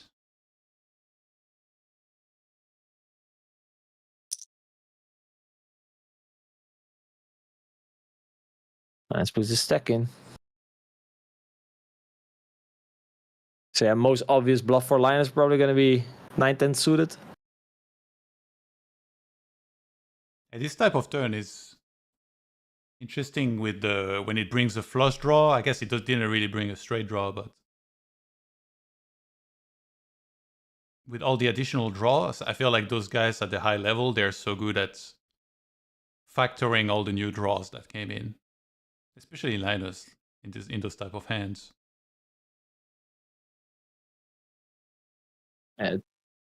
Tree is a very blank-ish card. I don't think it improves either player. I guess if it improves someone, it's Peter to a very small degree. Because like if he had kings races, that's now beating queen jack, but I don't think that shifts the strategies. He can have like 3x of diamonds. I mean, Peter probably has something like ace jack, king jack, and he's thinking about it. No, it wasn't the show Hey, table. can you replay that? Okay. Not a show table. Unfortunately, all the hands happen at non-show tables today. Raise, 3-bet. Call. Bet small, call.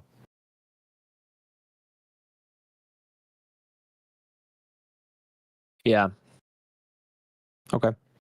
Yeah, like I said, Peter Knoppy was thinking about, so he probably had a hand that he could sometimes hero call with, and the most likely hand would be like ace jack, king jack.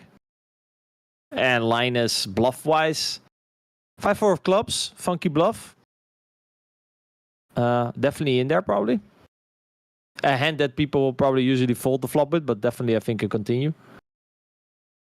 For the optimistic viewers, 5-4 of clubs can make a straight flush. Yeah, that, turn 6 was also not bad for 5-4. Some other hand that Linus should maybe bluff here is you should probably float flop sometimes. We had like pocket fours.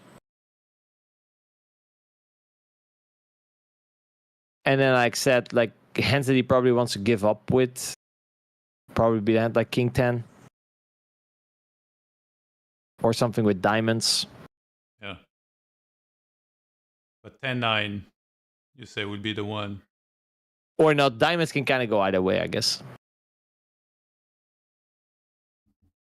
Sorry, yeah? 10-9 would be one of the bluffs, right?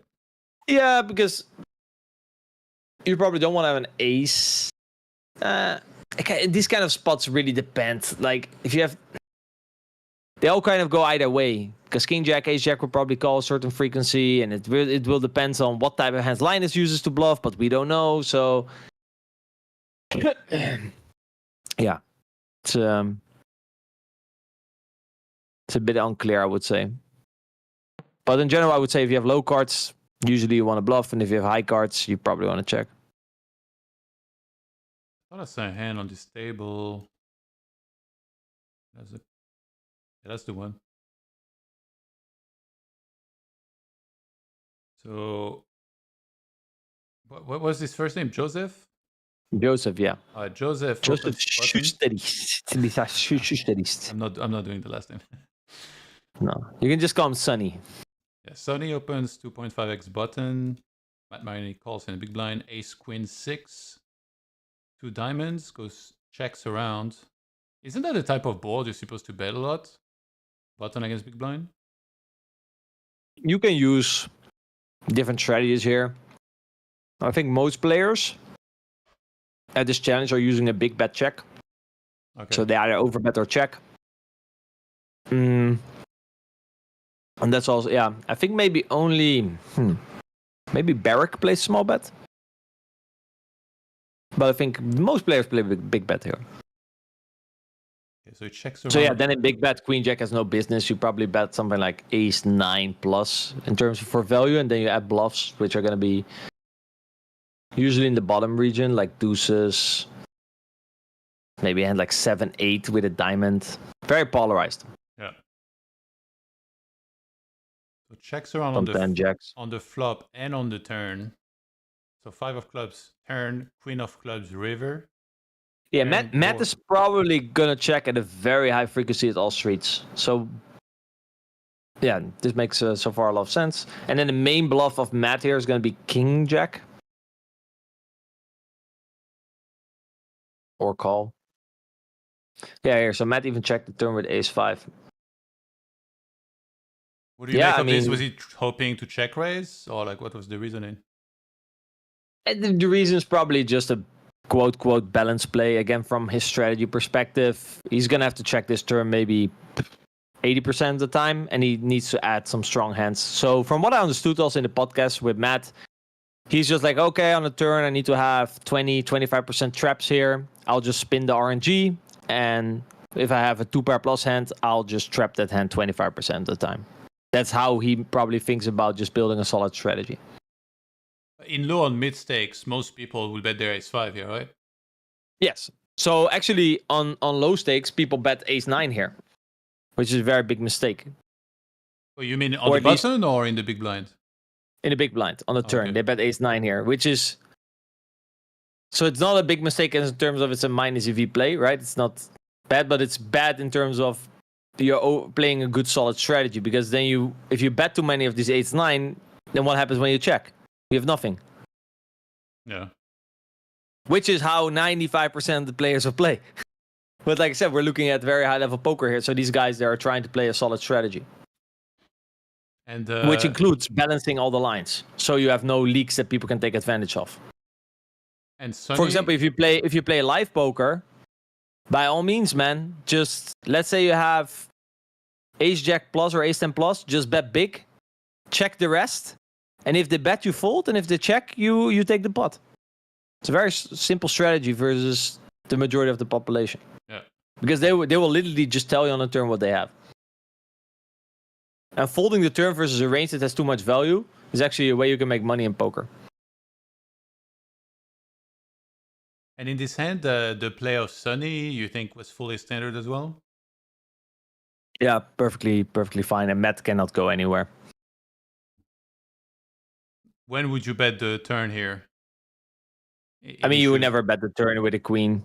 Really? Okay. Especially not if you have the queen of diamonds, because a hand, let's say you have king queen. I guess maybe you could sometimes bet if you have no diamonds in your hands, because then you get called by the queen x of diamonds, the king x of diamonds.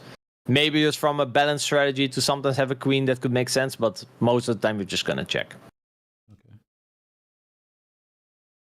Assuming a solid strategy from big blind, right? Because if the big blind already has bet ace 9 plus and just checks all the crap towards you, then yeah, king queen is gonna suddenly be very attractive versus that range.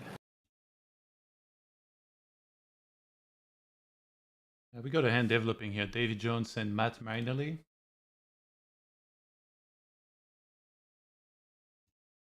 Looks like button against small blind. We're just 3-handed, actually. Yeah, it looks like some guys are quitting. This is a very interesting lineup, though. 3-handed. Davy, Linus, Matt. Looks like Sonny's only playing one table.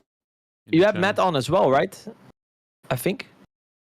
You chatted with Matt, I believe, at some point, right? And he said that I think it was with someone else. Really motivated him. Maybe it was Kaki who had him on. Yeah, he wasn't with me.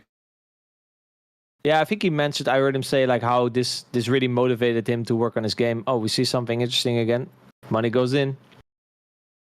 Ooh, Matt's getting cooler pretty hard today. Yeah. Matt is definitely on the negative side of the variance. We had the aces versus sixes, the 4-bet pot, where basically, yeah. And you know, this is again, man. This is part of what's gonna crown the winner. How much extra are you going to lose when you're in a downswing? So this was open. Matt Marinelli 2.5. David Jones 1100 in the small blind call. King 4-3. He just called the 3-bet. Yeah. With ace king. Yeah. They're a bit deeper. And then he raised the flop. No, he called. Oh, he just called the flop. Small bets. 9 on the turn. Aye. Yeah, it's... David Jones bets 2/3. And now Matt builds a raising range on the turn. That's interesting. And David Jones says, well, I got top 2.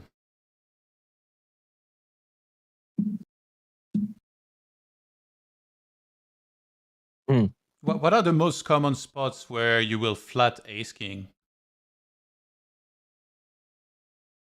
Well, not here, but as soon as you get deeper, it does become a thing. Yeah.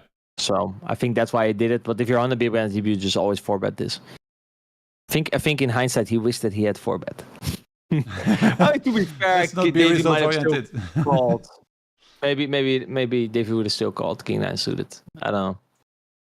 Depends on his size, I guess. The turn, turn is interesting. I'm not very familiar with turn rates in this spot, so I would not be able to give you any sort of good advice. I guess he sees that there's quite a lot of 10 jack, queen jack and stuff now that he could deny equity from. There's quite a lot of draws on the board, right? That he could either get value or deny equity from, and that's why he raises. And meanwhile, Joseph is all in. Joseph made a little bluffy. That seems very GTO. Can we go to the left top? Kind of seems like he gets sucked into it. He's on the button. Oh, you were talking about playing big bet check, right? And what type of hands? Yeah, this seems very standard from both parties. So he overbets. So he's using his queen 8 as a bluff straight away. So blocking king 8, blocking ace 8. This seems perfectly fine. He decides to barrel on the turn as well. Again, just pushing it with the 8. And he gets a Dream River. And jams it in. And gets a call from ace 10. Which is actually... Oof. Because 10x, if I can think of a bluff... Eh.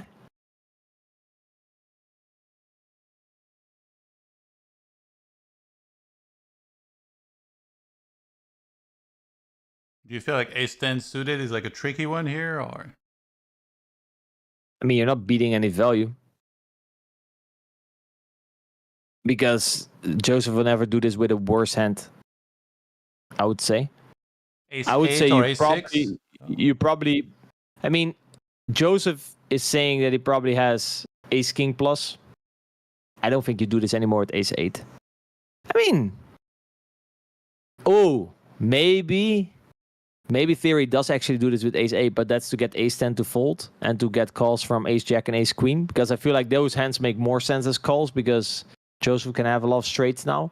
And with ace queen, you block the straight, you block the ace kings, you block the aces, stuff like that. So maybe you jam it, but not for the obvious reasons. Also because they're a little bit deeper. Huh? If they were just 100 BB deep, it changes maybe a little bit.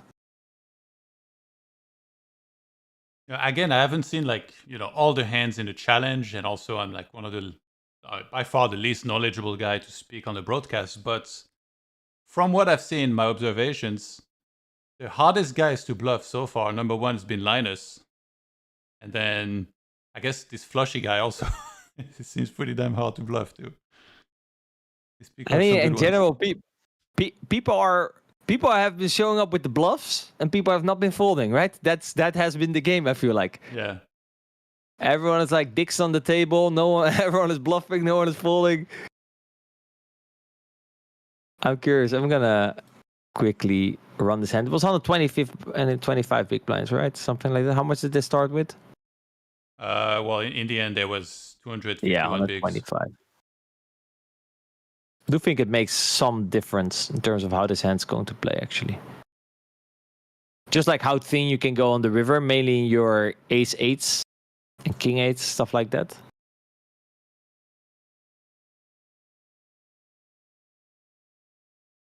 Confirm. Ace, king, ace. Not really sure if turn is pushing it a bit from Joseph with the queen. Joseph queen has spades, which is good. If you're gonna bet one, it's the spades. I mean, Joseph is very accurate usually. So bet 7. This hand actually in solver world actually is not betting, so it's pushing it. So on the flop, from what I'm seeing here, he's already overdoing it with queen 8. But I get this logic, right? Queen 8 turns a lot of good straight draws on the turn. But I think it just interferes a little bit too much with the folding range. That's, I think, the main problem. So then when he has like king 8, oh no, wait, king 8's 2 pair. So I guess jack 8 is the best comparison because queen 8 was never betting the flop. So then I guess jack 8 is the best comparison. It's indeed. So it's queen 8 is not betting the flop. Jack 8, if it did bet the flop, it's not betting the turn in this sim. But like I said, these kind of things, if you change something, you know, it already changes a lot. How much did he bet on the turn? Pot? He overbet twice. So turn was 2,400 because they into were a little 1950. bit deeper. So it's again like 125% or something. Yeah.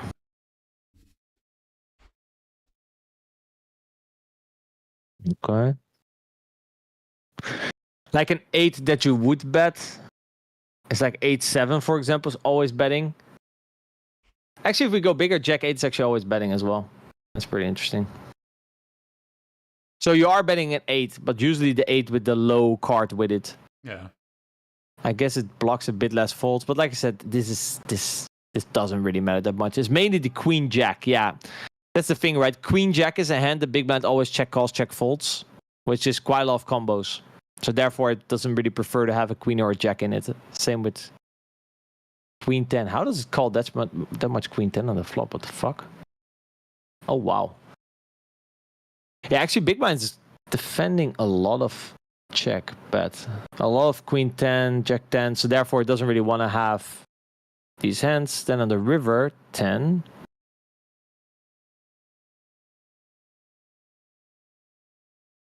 Check. So from Linus' your point of view, this is fine? Yeah, I'm checking now the jam strategy. You want to indeed bluff an 8. That does indeed seem nice. Actually, it gives up jack 8 sometimes. I mean, it's going to bluff low pair. Let me see. Low pair. So if you look at your low pairs and your third bets that you have, you're going to bluff them 42% of the time. Because like you have some jack 10 and queen 10 that would make good bluffs. That's why I thought the first instinct like Linus, ace 10, that's an interesting call. I would have imagined that folding and an ace queen calling or something. Let me see. No, ace 10 is pure calling. And that's because button sometimes is worse. Yeah, button still jams ace 8. Okay, yeah, then obviously ace 10 is calling. Even jams ace 6. It checks king 8. Okay. Yeah, that makes sense. So from line is perfectly standard because, or at least in Solverland, imposition has worse. So yeah, then obviously you're not going to fold. Okay. Ace 6 jams. King 8 sometimes folds. So king 8 is a value hand that Linus would fold. Then he prefers to have probably ace queen, for example, to call with. And Joseph's play, yeah, is okay. It's like all these are all like frequency stuff, right? You have a bunch of 8x that you can choose. It doesn't like the queen because queen, jack type of hands are going to fold the turn. So you much rather have 8-9, 7-8. And those are then the hands it prefers to jam with on the river. it seems like the jack or having a jack or a queen kind of goes both ways. My It's takeaway interesting because from this is that that's what's going to get him paid later, right? Is that he's actually capable of showing up with a big bluff here. yeah, that's usually so. If you make a like, probably it's also part of Linus' philosophy. Like if Linus makes a big bluff, yes, it may have cost him money. Now he lost the pot, but with that ace queen, for example, they played earlier, where in spot he can just go a bit lighter for value and will get called lighter. And that's in the end, guy, what poker is about. The reason why you bluff is not because, or at least in theory, in a lot of spots, it's not because the bluff makes money. It's to make sure value gets called. That's why we bluff. So if you don't bluff, you don't get called. And in the end, all your money poker comes from your value hands. So that's a problem, right? In theory. In practice, there's still people who call off the nits. And everyone has been guilty of that, meaning me included. Do you recall a moment you're like, oh, fuck, yes, I paid off the nit. I knew he had it, but I still paid off. Not so much as... No? Okay, you're a disciplined folder. That's good quality. No, I mean, like, sometimes I've called, but I don't think it's like been that outrageous for me. Like, I feel like nowadays I've gotten very good at like folding against the nits. But I would say one thing that I've seen many times, because I play like, low stakes, is people that literally play nothing, especially live. You get like these old man coffee. They play 1 hour, like one hand per hour. And what happens is I'm paying attention, so I see them not playing any hands. I'm like, all right, I know to get out of the way, because their 3-bet range is only aces and kings. Yeah. And I'm playing, and literally they raise, and it goes 6-way to a flop, and then they double up. And that it happens 3 times in 3 hours. And I'm like, what the hell are people looking at that this just keeps happening? And they don't realize, like, those guys are playing no hands. Like, it's just... They always have a set. Yeah, no, I'm like, yeah, no, they always have aces and kings, and somehow they like make a set and like they double up on like some bullshit, like somebody just calls them down with nothing, even though they play no hands, and I'm like, what is going on here? I'm trying to play like good and right poker, and this guy just plays 1 hand per hour, and somehow they just keep getting paid. That's the craziest experience in low stakes. You see this over and over. Yeah, that's it's not a great quality to pay off the nets. I saw, but like in a game like this, obviously people know what people are up to. Yeah. Right. It's very hard to find the nit in this game.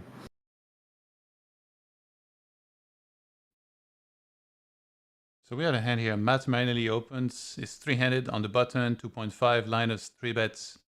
In the big blind 1200. 3K for Matt Marinelli, and Linus ships with the Ace-5 suited. Oh, you got it back. Matt made the A5 suited bluff earlier, and he now got it back. Oh, they chopped. Matt is not running good, guys. Well, I mean, they chopped. Like, imagine he lost to the ace here. You have jacks. You're not that zen here, right? Against Ace-5 suited. Oh wow. 3, 4, 5, 6, 7. It's unlucky.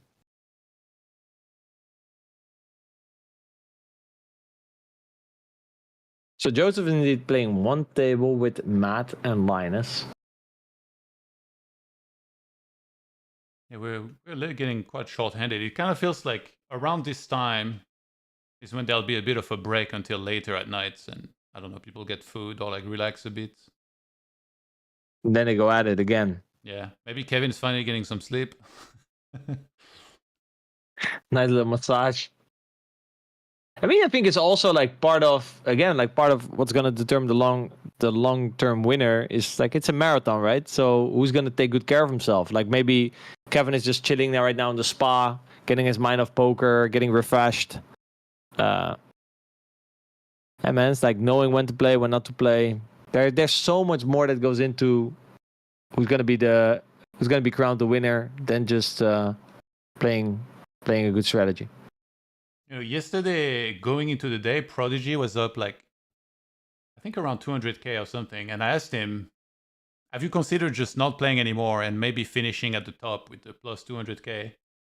And then I don't remember exactly what he answered, but it was something along the lines of like, have you seen how much those guys are like, playing and swinging and stuff? So I guess he thinks that whoever wins at the end will be like way above 200k or like super likely to be. And now that's kind of what we're seeing. We're seeing Kevin with 351. Obviously, you can swing either way. But yeah, we're already seeing big numbers with still a lot of days left in the challenge. I mean, in the end, I think it will also be, like I said, some sort of a volume game. Who manages to stay mentally sane through the swings and it manages to put in most volume? Because in the end, assuming that you have a positive win rate, the more volume you're able to put in with a positive win rate, the more likely it is that you will end up on top, right? Yeah. So it's likely. Let me go through the list. Like I said, Kevin so far plays most volume. Rigged Deck played a lot of volume as well. Barrack played a lot of volume. AKI was only 17. Linus played a lot of volume. So most likely the top winner will be one of these guys, putting in a lot of value. And I can see. Actually, Asian Flushy started later, right? He also put it in quite a lot of volume already for the late start. Yeah. Actually, CD9K actually also put it quite in some volume, but unfortunately it's not going his way. Yeah. It's sick that we can see the win rates, by the way, on that thing I sent you. I mean, if you have the hands and the winnings, it's just a matter of dividing, right? So yeah, but like it's pretty cool. There's some crazy ones in there. Yeah, so for example, Prodigy 15 BB 100, unlikely to be a sustainable win rate, right? I mean, that's 21k. That's 22k hands. Yeah, and I don't want to say it says nothing because that's not true. It's a decent sample, right? Yeah, it's also decent sample, but it really depends on. So I think it's easier for yourself to estimate the variance. So let's say, for example, you go in and you kind of know how the money is going to flow to you in terms of you're aware of who you're playing against and what kind of strategies they're playing against and where you expect money to come to you, right? Then if you play and you see that actually happening, so you see that you're actively making money by exploiting certain tendencies, right? Or taking advantage of certain things, taking certain lines that get the maximum value out of certain tendencies of your opponent, then knowing that and knowing that a lot of your money came from that, it's easier to estimate variance. This is impossible for us to say watching, right? Yeah. We don't know what kind of plan people have coming in, etc. So if you just look at the number and see 15 BB 100, it's not very sustainable.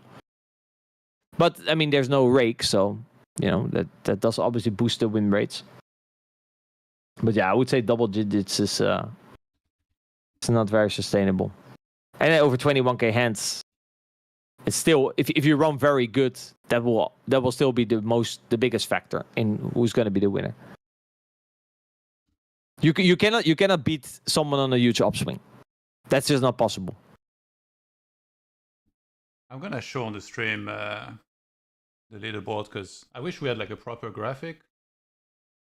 I think it's cool for people to be able to see. So give me a second. Put the photo there. They can't put in image right now what we're talking about. This will help. Yeah, there it is. So yeah, we have Kevin in first place. I'm not sure if this is profit or EV, but yeah, 351k, 34,000 hands, so he's by far played the most. And then Prodigy in second place, 22,000 hands, 330k. And win rate wise, this Xiao Jun guy, 51.4, but obviously it's very small sample. So yeah, usually people that have like very high win rates, it will be on the lower sample size. Yeah.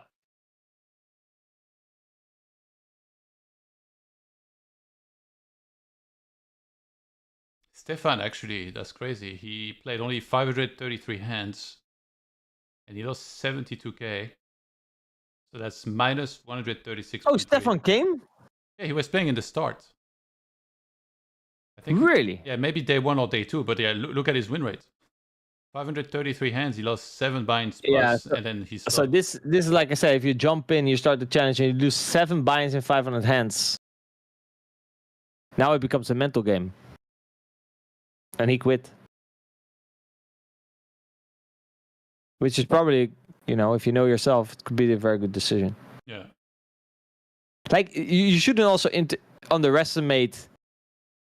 Let's say this challenge starts, right? Especially for like some guys who are not established. So, of this list. For example, CD9K, good player, but we cannot call him as established as like some of these other guys.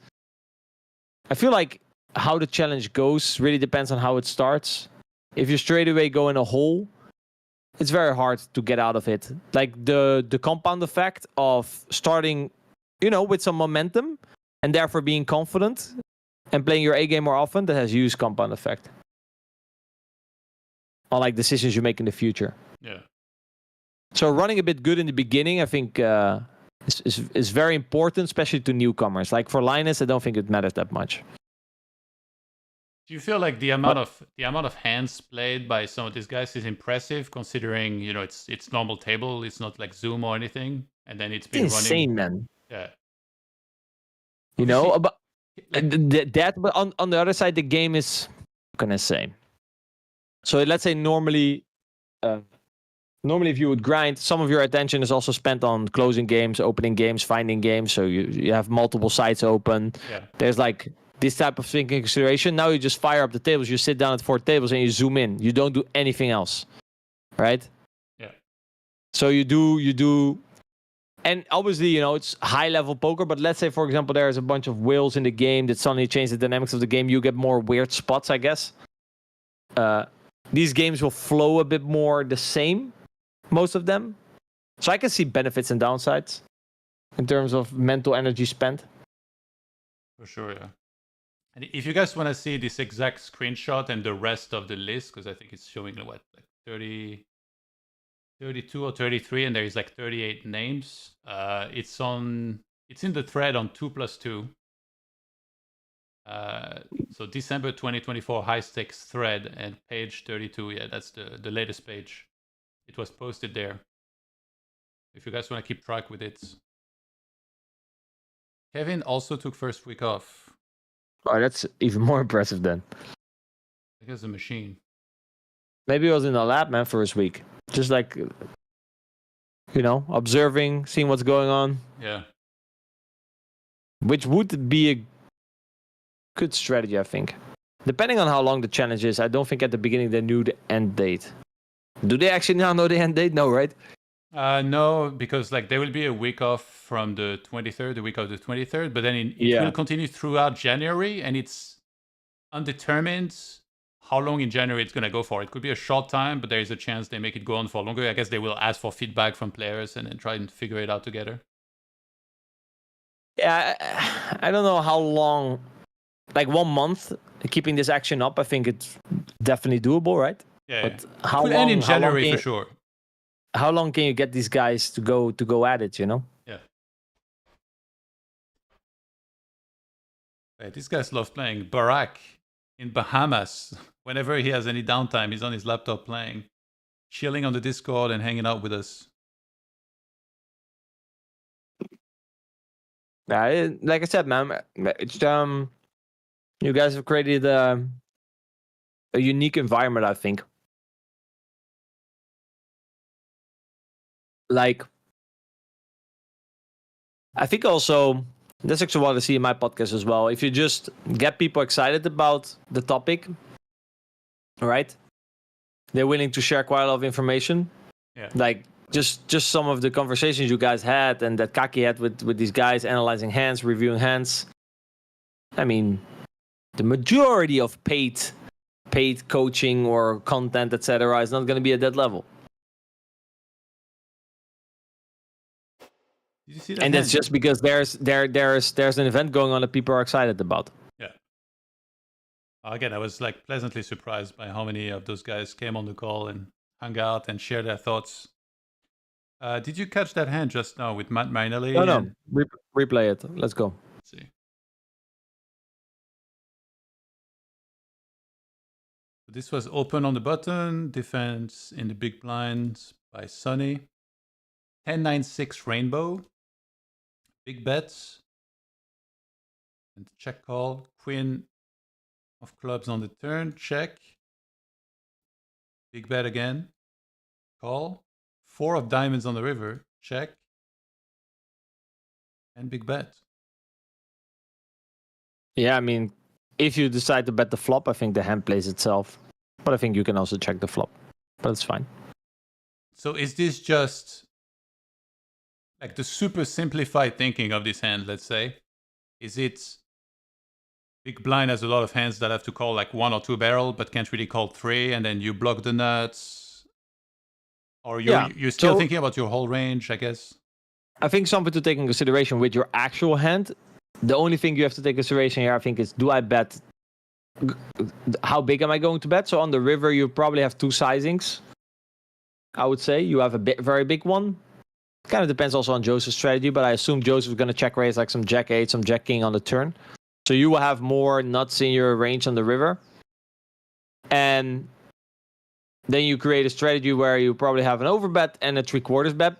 And how do you know that? As well, you think about the value hands in your range that you want to bet. You want to probably bet ace queen, right? Or king queen, or kings or aces. That's probably king queen is probably somewhere. King queen ace queen is probably where the, or maybe even queen jack is where the flip points lays that you don't want to value bet anymore. Yeah. So then you have like all these 1-pair type of hands that are worth 3/4. So we have to invent bluffs for that as well. And then there's a couple of these hands like Jack 8 and King Jack that are worth all in, basically. So then to find bluffs, yeah, you probably want to... Like Joseph then's calling range, obviously the first hand is going to call with are King Jack and Jack 8, so you want to block those. So I think Jack 5 has the decision, do I want to bluff big or bluff small? That's the main decision it has. Okay. Um, And then if you're Sonny on the river here and you fold and you see the Jack 5 suited, you're completely at peace, okay. Or yeah, it's just part of the strategy. Okay. It's part of the strategy. I wouldn't make a big deal out of it. And Joseph, he has a couple of quote snap calls. Things that have a queen, for example, are just gonna snap call. And then he has a lot of hands that are gonna be mixes. Because he has a lot of these 6-7, 6-8, 9-8, 9-7, 10-8, 10 Jack, all these type of hands that are going to be frequency calls. So yeah, and like having a Jack or having an 8 always goes both ways. Because yes, you block some value, but like I said, his bluffs also come from the Jack. So, and we're playing single raise pot, so it doesn't really matter that much. I think it's way more important here to estimate if you think your opponent's over bluffing or not. That's always the first thing you have to do. Then if you kind of really come to a conclusion, then you have to kind of think, okay, how often should I defend? And then you could just, for example, say, oh, I have 9 Jack. Should probably defend this some of the time, run the RNG and call an X percentage. If you really cannot figure it out. Yeah. But that should not be the first thing you make your decision on, right? Joseph could make his decision based on that because he assumes that Matt is balanced. And therefore, either always calling Jack 9 or never calling Jack 9, it doesn't have a clear EV strategy. Do you think that spending a lot of time on button, small blind, and big blind is something that should become a very high focus point from a certain stake or a certain limit in poker, or like from very early you would recommend already doing that? No, yeah. So the way you study is you study based on frequent spots. There's like a couple things to take into consideration. How frequent the spot is, the average pot size of the pot. So for example, 3-bet pots are less frequent, but the pot is bigger, so there's more money to be won. Your own skills. So how far off are you? So how strong are you in that spot? And what is the average skill level of your opponent? So the more leaks your opponents on average have, so your pool that you play against, the more opportunity there is to put some time in that spot and come up with good exploits. So those are like 4 things to take into consideration. The number 1 spot you should always study is button versus big blind. It's by far the highest EV spot to study. So for new players, or if you want to improve on something, that's usually the best spot. And no after that, where there's you play, 3-bet pots. even like no limit 10. So the biggest difference, button versus big blind will be the most common, but you can make it bigger. You play in position as initial raiser, for example, right? But off that, button will be most frequent. If you play live, I would usually recommend just making sort of 2 ranges, because you don't want to study how I play MP versus big blind, hijack versus big blind, cutter versus big blind, button versus big blind. It's way too much spots. Yeah. So you have to kind of simplify it by creating, for example, 2 ranges. You make a wide range, so that represents late position steal, for example, and you create an early position range. Because in the end, you want to learn concepts, right? Of how to play in position as an initial raiser in a wide range formation versus a tight range formation. And you start with the wide range formation because that's going to happen most common. And then when you go to the tighter range formation, you don't want to learn the spot again, but you want to mainly focus on, okay, what changes if the range become tighter? That's the answer you're trying to ask by studying that spot. And then, for example, if you play live, there's more multi-way pots, for example, than online. Or if you play 10NL, there's more multi-way pots than if you play higher. Yeah. So then those become more important. But in general, in position as an initial raiser, most important. 3-way pots out of position, second most important. And then, from there, becomes a bit, the list goes longer, but those are the two main ones that I would recommend people studying. You said earlier, was it Sonny? He plays only poker for 3 years. Did you mean like professionally, or because like it's... Yeah, professionally. Okay. 3 or 4 years. Yeah, very impressive. There was a little phase, I think, 1.5 years ago. I think for like a year or so, I studied weekly with him. Very, very high level thinking. Nice. Same with I think Sheila. I saw him hop in a couple of times. Yeah. Yeah, it was me, Sheila, Sonny, and Mateus, but I don't think Mateus has joined so far. I think he was considering, but he ended up not joining. Yeah, that was a nice little chat group that we had going. Whereas in the meanwhile, Joseph is getting unlucky, and Matt finally turned it around a little bit. Finally, something going his way. Seemed like a cooler at first sight. Don't think there's much to do here. Raise, 3-bet, call, bet, call, bet, or check. Okay, yeah, that makes sense. Block, call, yeah. Nothing to do here. Both players played their hand fine. What a turn from Matt Maynard. Yeah. Sometimes, Sometimes that open-ender gets there when you need the most. Yeah, this is just, it's very unlucky. And this is the thing, like, for example, you can calculate EV, but this hand doesn't show up in the EV chart, right? Yeah. So, and this is why poker is so tough, like estimating variance, because we like to believe that when we're winning that we're very good, and then it was all us. But yeah, if the only person who knows is the person itself. Yeah. So, if you want to ask Prodigy next time, like, he was winning at 14 BB 100 and he won 300K. I mean, he will probably say that he's running at the good end, but how good, right? He will only know himself how much in control he is. Yeah. So what do you think would be a good sample of hands? 100K to be able to say like, okay, this is like a sizable sample to estimate like this win rate? I mean, I think we talked about this off stream right before we started about seeing bots play each other. You Yeah. said, I think, 3.5 million hands. Like But obviously, bots are 100% the same players, right? Yeah. I think after it was like the numbers were like maybe 100K and maybe 250K hands. So after 100K, there was like a huge difference in EV between two of them. I don't remember, maybe 18 bigs or something absurd. And then, it was only after 3.5 million hands played together that the EV got very, very close together, although they have the exact same strategy. The problem is we don't know the win rates. Because if we know the win rates, for example, there we know that the win rate is going to be 0. So therefore also the swings are going to be big. So we need a huge sample to filter out the variance. But who knows? For example, there's a 3-handed game going on here between Linus, Matt, and Davey. Yeah, I don't know what the win rates are, right? Yeah. But if let's say they're all break even, then we indeed need 3.5 million hands. But that's not the case, right? Yeah, some are going to be winning, some are going to be losing.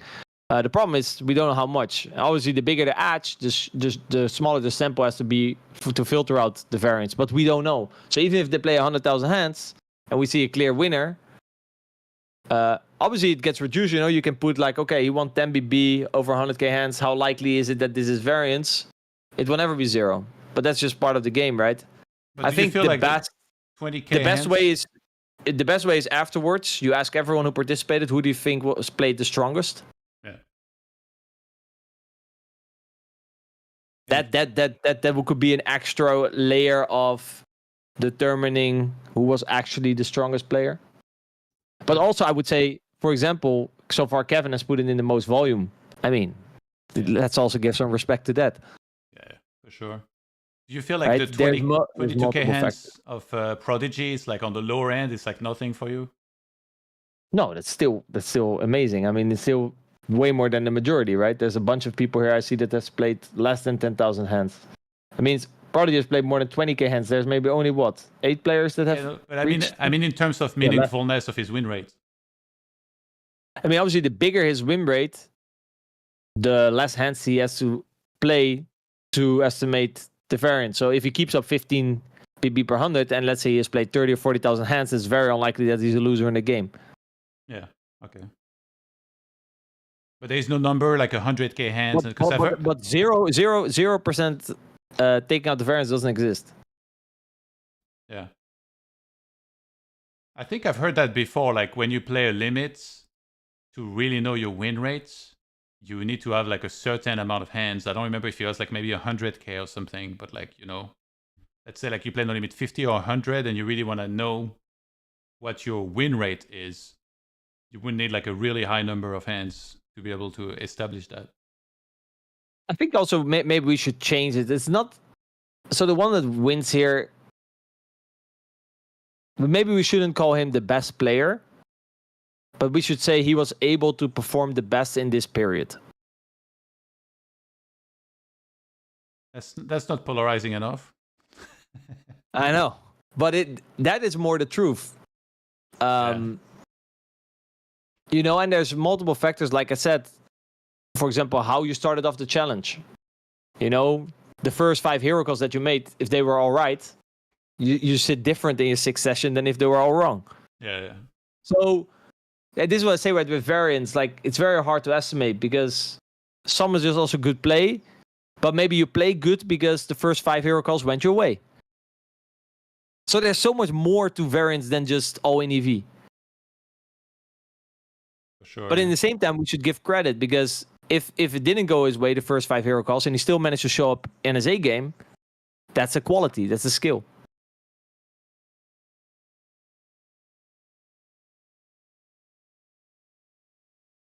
Jason Schellenberger in the chat says, you'll never actually know your win rate. By the time you have a large enough sample, your game should be different from the start. Yeah, very good point. Very good point.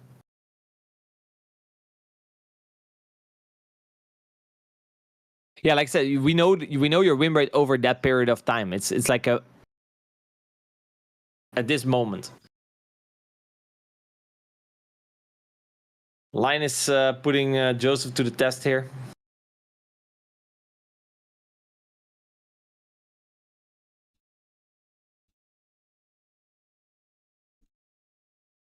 He's got about pot behind. It's a show table, so yeah, we're gonna get to see it. You know, by the way, Kevin yesterday, his hourly was 10k. Not a bad hourly. Sure beats McDonald's. So sick. Ay, Linus shows up with it. Let's rewatch this. Yeah, so Joseph so far not been running very good this session, right? He had the failed hero call, failed bluff, and he got coolered. So this is what I mean, like how good he is able to now continue playing. Right? That's also a skill. So when check flop, Linus started polarizing, and he called twice. Yeah.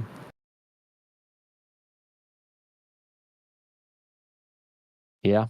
This is what we talked about earlier, right? It's hard to fold against Linus. You know, you check back, obviously, so you're going to have some flushes that you're going to call, but you need to call some other hands. Ace, queen, you're probably always calling, and then you have to start digging. If you 3-bet with this hand here as Linus, you don't c-bet if you flop a flush draw? I would probably c-bet this hand, yes, but this is a very low frequency c-bet board. So maybe it checks range. We don't know. With the ace on there?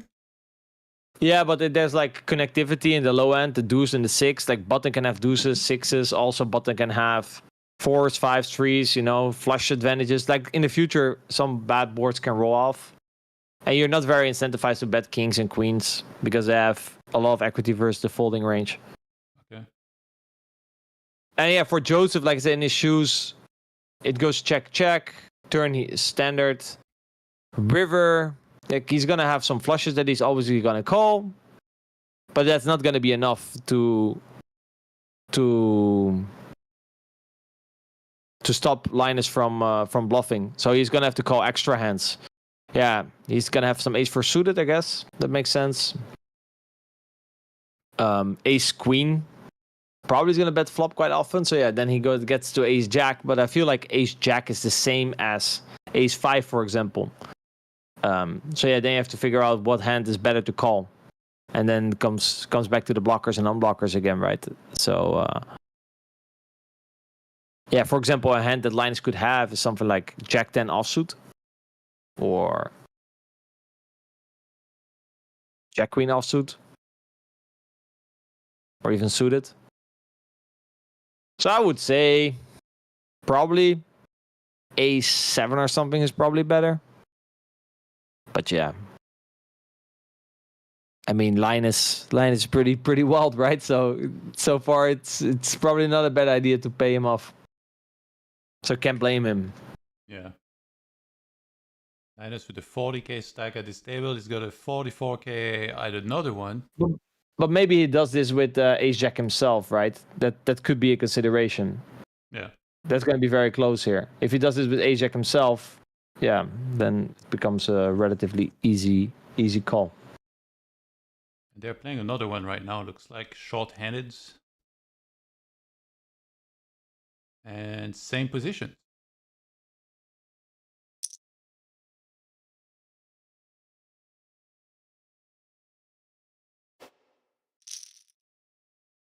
Ooh. Now he had a set and he didn't get the money. That was unfortunate. So I'm quickly looking at this a6 deuce hand. Flop 75% checks I see here. Turn king.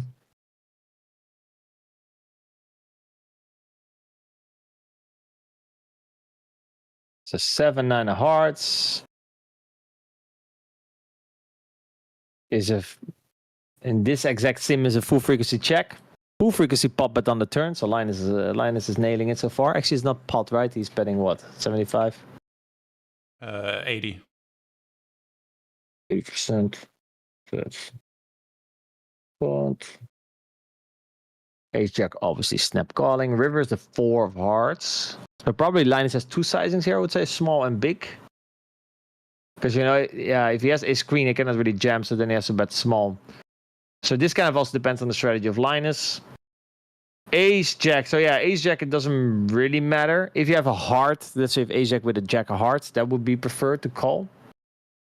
But if you have ace 5 suited or ace jack suited, it doesn't really matter. So yeah, you're just in a bluff catch scenario. If you have king queen, for example, with a heart, they're all kind of the same because Linus is not jamming anything worse. Ace jack of diamonds is a must call. No, it's just like you have. So how this works in theory is you want to deny Linus the opportunity in a strategy to be over bluffing here, right? So therefore you need to defend an X percentage of the time to prevent Linus from being able to bluff you. Now you start then with the best hands, right? Like I said, you have flushes you call. You have maybe like some river 2 pair, ace 4, but that's not enough because you need to defend a higher percentage of the time. You need to probably, well, this is a half pot bet level. You have to call, I don't know, like 50% of the time or something. So if you only call a flush or 2 pair, you're maybe calling only 20% of the time. So you're significantly overfolding. So therefore you need to start add hero calls. Now, in solver world, you cannot always call ace jack and always fold ace 5 because the other guy knows that. And therefore, he will build a strategy around exploiting that. In practice, it doesn't matter, okay? In practice, you can just pick one hand and call just to reach the frequency. Because people don't know which hand you pick. But yeah, it doesn't really... and I would then say, with a jack, you block more bluffs than something with, ace 7, for example. Because like I said, he could maybe bluff like some Jack 10, Queen Jack, like in that region. I think that's very natural. Check flop, bet turn, jam river. So in practice, I would probably lean towards calling more. I mean, in practice, for most players, I would just overfold. I think that's a very good idea. But yeah, versus lines, we cannot really overfold. So yeah, then how bad can calling be? That's the thing. How bad can calling be? You know, versus Linus, it cannot be bad, right? Yeah. Linus has showed in the loss that it cannot be bad to overcall. Whereas if you play your local casino or you play 100 an hour line, 200 hour line, it can be very, very, very costly to call here. So there's I would say a very low upside. Let's say the upside is he plays GTO-ish. Well, congratulations, your call was break even. And let's say he's just significantly under bluffing, which is way more likely your call loses a lot. So this is a spot where you cannot really call in most games. Okay, I see. But it's different considerations. In most games, you're just trying to play your hand in a plus V way. And these guys here, they're thinking about their overall strategy. Yeah. Because their overall strategy long-term here is what's going to make the winner. Not obviously how they play individual hands will contribute to that. But you cannot play a strategy with a lot of leaks here in a game that people play on a daily basis because people are paying attention. Yeah. There was another hand here. Linus opens on the button. Sonny defends in the big blind. King, 5-5, 2 clubs. Check, small bets, call. Queen of diamonds on the turn. Checks around and 10 of clubs on the river. And Sonny overbets. And Linus calls. Do you approve? Flop, fine. Turn, fine. River. Let me see. The alternative is check raising, which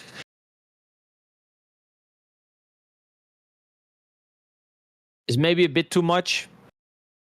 Because lines can definitely have tens. Yeah, because lines can have tens, kings, king 5, queen 5, queens. So I would say overbet is probably the best play. And also Linus could have queen X or even king X that he's going to check back the river with. So there's too much hands that you lose value from that could call your bet. And also, like the benefit of checking is that you can check raise, which I think with the pair board and stuff, it's maybe pushing it a bit. On the non-paired boards, you wouldn't have mind trying to check raise river? Oh, yeah, for sure. Because on a non-paired board, he doesn't have the traps on the turn that you have to be worried about. Okay. Because on a non-paired board, also you have the nuts, so you can also check raise bigger. Like right now, let's say he checks and Linus bet 600, he cannot go all in. Whereas if the board is unpaired, you have the nuts, so you can check, he bet 600, you can literally go all in for 14,000. So there's a lot of EV in that, right? If that only gets called 5% of the time, you make a lot of money.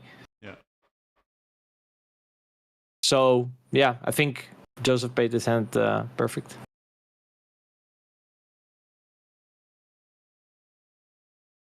And there's plenty of bluffs for Joseph to think about. Like he's calling the flop with any ace of clubs 8, ace of clubs 7, ace of clubs 9, right? Yep. Which incentivizes Linus to definitely have some hero calls.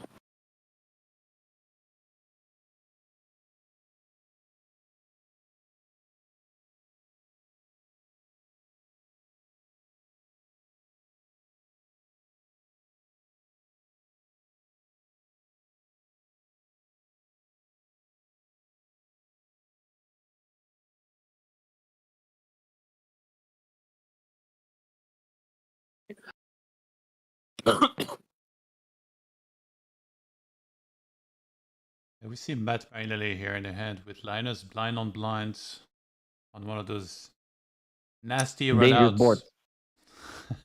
Yeah, so slow down. Still a lot of money left. Let's slow down. Yeah, these type of boards are just all over the place.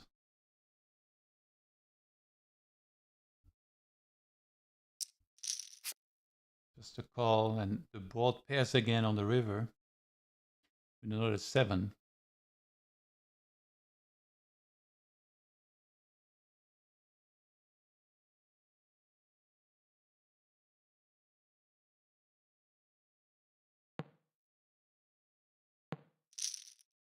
checks around. We had a boat against just a pair for Linus. That's what I'm talking about. You know, small blind and big blind. Like this is. I just look at this and like, yeah, this is some bullshit. You know, like. I mean, so many hands. wide ranges, right? So there's a lot going on. Raise, call, check. Oh, he bets. Okay, that's possible. Check. Interesting bet from Linus. Yeah, I can see it.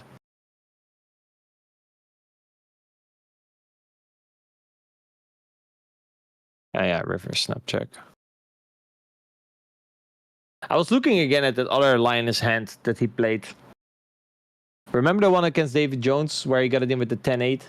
I still had it open, but I never really looked at it. Yeah. It is actually overbetting most 10x on the turn in that spot. He had 10-8. 10-8 happens to be the place where it starts checking. So, but on the flop, for example, 10-8 is not. It definitely a low frequency play that he did there with the 10-8. That's for sure. And then the 3-5 of Davy is always slow playing, or at least not raising. And then 10-8 actually sometimes jams. So actually, that hand was actually pretty GTO from Linus. When is it ever pushing not? it? Yeah, exactly, right? Like I see that hand, I'm like, what the fuck? And to be fair, like I said, it is very low frequency, but he has his reasons. Whoa, Davey. Whew. All right. What happened? 2-8. Limp pot. Raise call, okay. Was it limp? No raise. So basically David Jones not folding a suited hand. Bet call. Overbet. 6 spot on the flop and now overbet. Call. Block, check. What happened? Block, yeah, that makes sense. Raise and call, yeah. No, he folded. Oh, he folded. Yeah. Boom. Yeah, I mean, perfectly played by Davey and Matt. Yeah, we don't know what he had, right? So yeah. Probably he could have had something like Queen Jack with a club. That would have made a lot of sense. Or he just had Ace King, King Queen. And I guess you're just happy here if you fold and like you have like one of those clear fold and you get to see that, you know, the guy just had the flush. Yeah, I also think like the show aspect is also interesting on like the mental game. I don't know, people are dealing with that. It's very unique, right? I don't think there is. I've never seen tables like this actually. In like usually.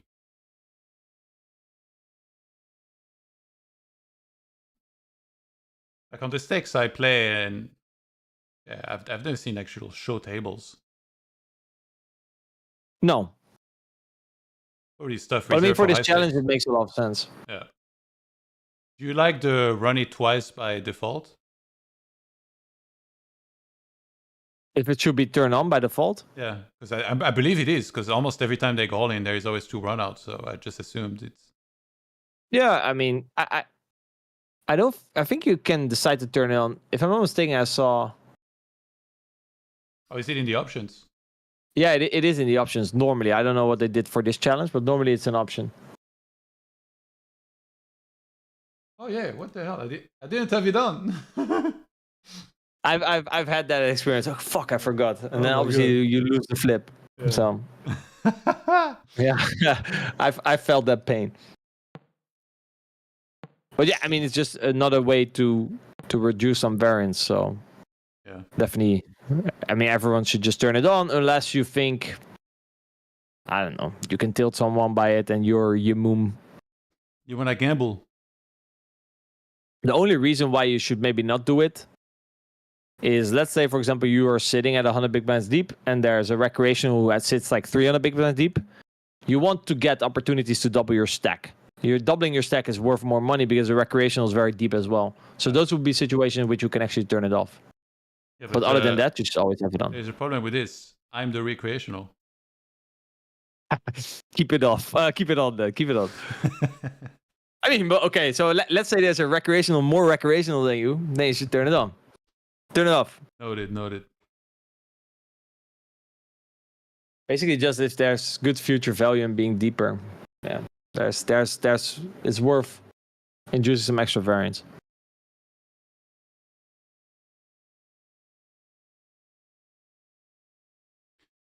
Queen 4, 5, 6. 3-bet pot. Dangerous turn. Probably line is going to check, especially with this stack size. Would you guess these guys prefer it short-handed like this with 3 players? If I prefer being in the blender with David Jones and Lions Love 3-handed, no. I mean prefer these guys. 6-handed. These guys, would you guess they prefer that too? I would say they probably prefer 3-handed, 3 or 4-handed, yeah. But the only problem is, I think they talked about making this challenge like 3 or 4-handed. But then it just becomes a bit too top heavy. Like there's not a lot of good tables. Like I feel like there will be less action because it's like the top 5, or at least the traditional, let's say top 5. They are sitting at the tables, and it's very hard for you to join. Whereas if it's 6-handed, there's always going to be 1 or 2 players that you're like, I'm better than them. Yeah, even like room-wise, right? Like you just have like more room. Like if games are running now, like a bunch of 3, 4-handed tables. A couple of guys can come in. What's going on in here? In this right bottom table. I think it was 3-bet pot, C-bet flop, check raise turn. Pretty interesting. They know each other very well, Linus and Davey. Oh, that's a good river. For Linus. Because it reduces 6-5 suited and 6s from Davey. And let's say Linus had aces. It's now gone up in value because 5-4 suited is no longer 2-pair. Or at least it is 2-pair, but not a very good one. So he didn't have aces. That is sick. Some coolers are being handed out here.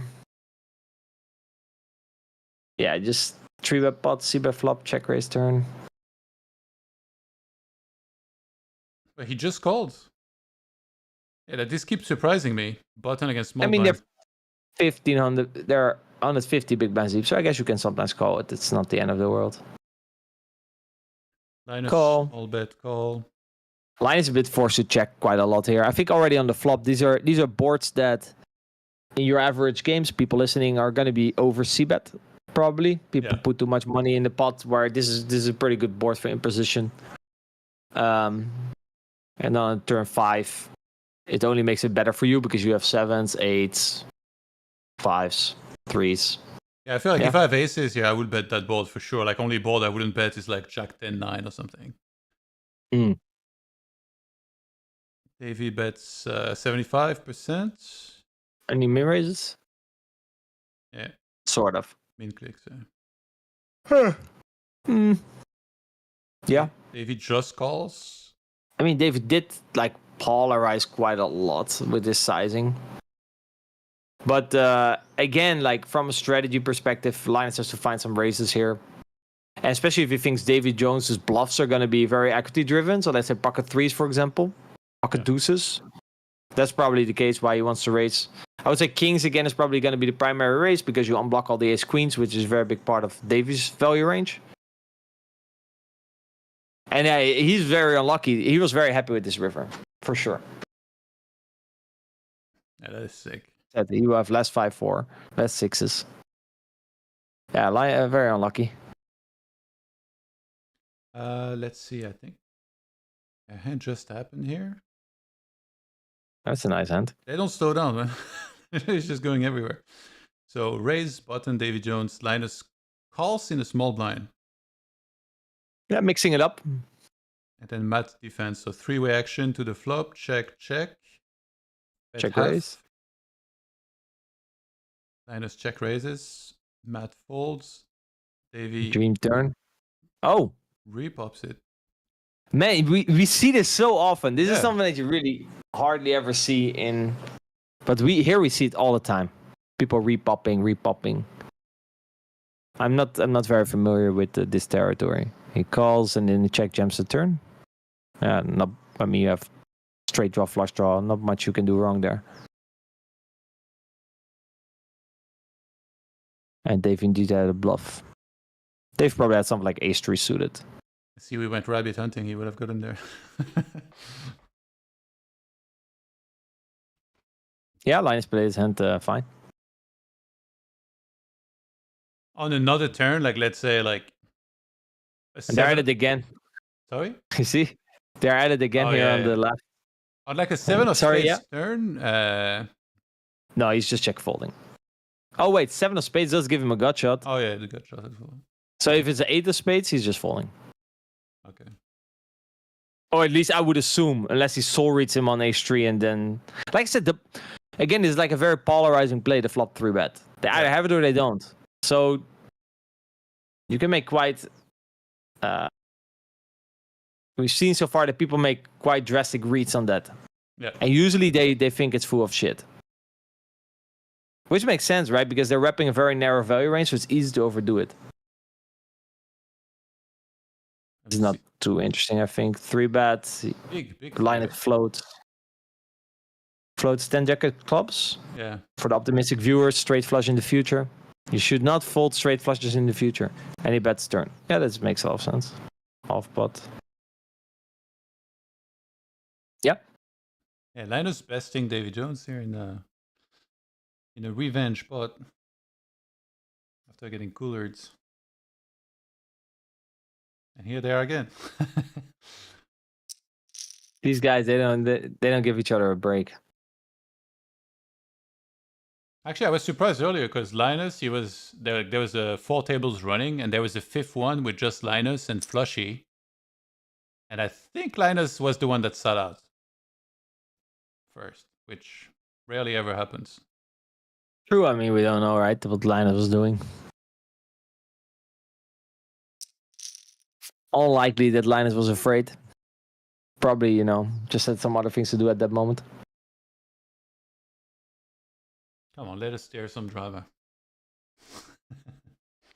You want to see blood, huh? I mean, I already see blood, like in those hands, like those guys are See, Llama joined the action, I see. Oh, did he? Yeah. Would have imagined he would first come on the call, right? Say hi. Yeah. A bit disappointed. If he wants to join, he's always welcome to. No, we could have filled him in. I mean, he's probably aware of what's been going on. We could have filled him in. Who's getting the punches?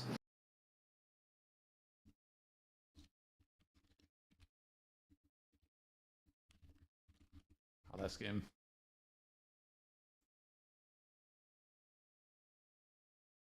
He's probably waking up.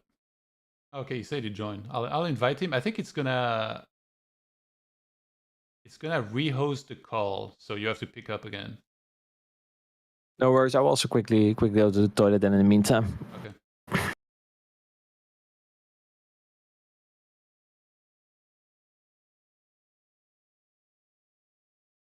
Hello. How you doing? How you doing, boss? You waking up? Yeah, I just woke up. Immediately hop into the games? Yeah, I was doing a lot of study last night, so I'm excited to... Actually, all the study I was doing is not even applicable four-handed. How come? I was studying under the gun versus button and cutoff and hijack flats. Ah, okay.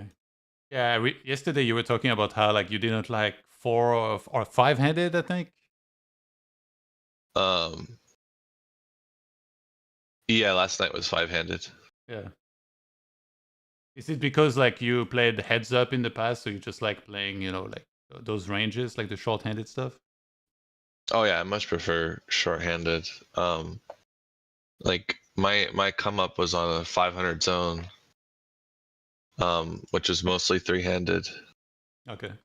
You saw the leaderboard?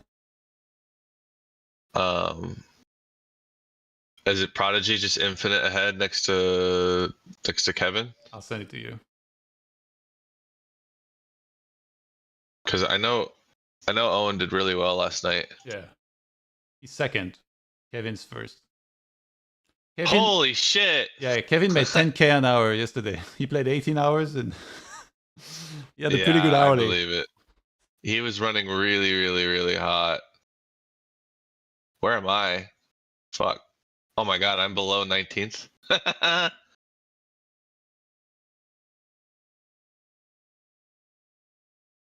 me see. Yeah, I ran really bad. Kept dying.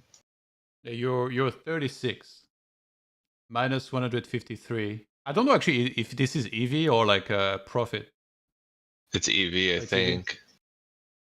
And you played 15k hands, minus 10.4 BB. Yep, that's about right. Yeah, not super crazy, like loss rate or something.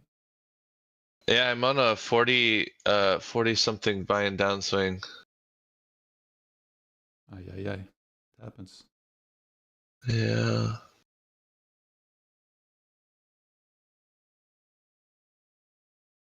And the Prodigy has pretty sick win rates, 15.2. Yeah, I 22k mean hands. Prodigy, he's been playing really good. He's been running really good.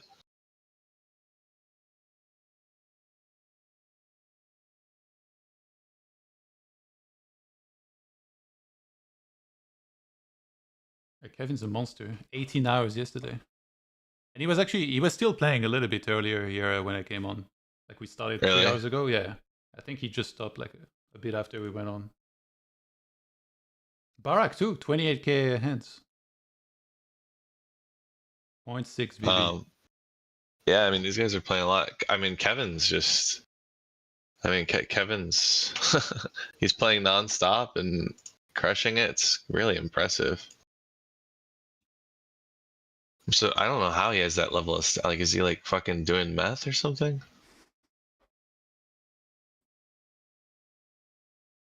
Red Baron Builder in the chat asks TheWakko and Seal Lama. Would you say Davy Jones is the best considering he has the highest win rate on reg battles last year? Davy's up there. I would say he's 1 or 2 or some 3 maybe. Oh, we got Rig Deck joining in. It seemed for a moment that the action had slowed down, but now it's going again.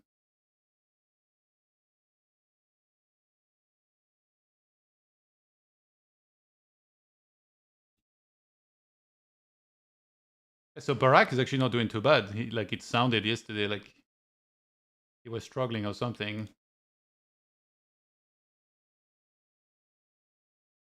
He's actually not down a bunch.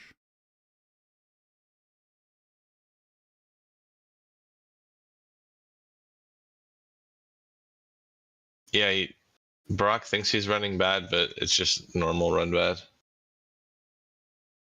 He's just not running hot. Yeah, he's not used to not running hot.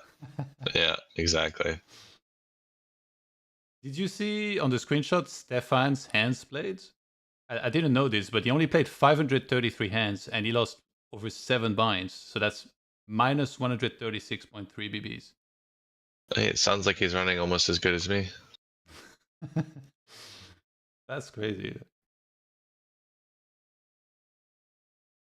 Yeah, the only other player that has like a very high loss rate, I guess you could say, is Ash Hag, but he only has 130 hands. Yeah, I mean, this game is pretty swingy, man.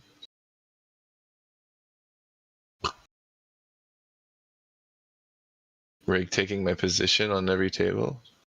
Dick.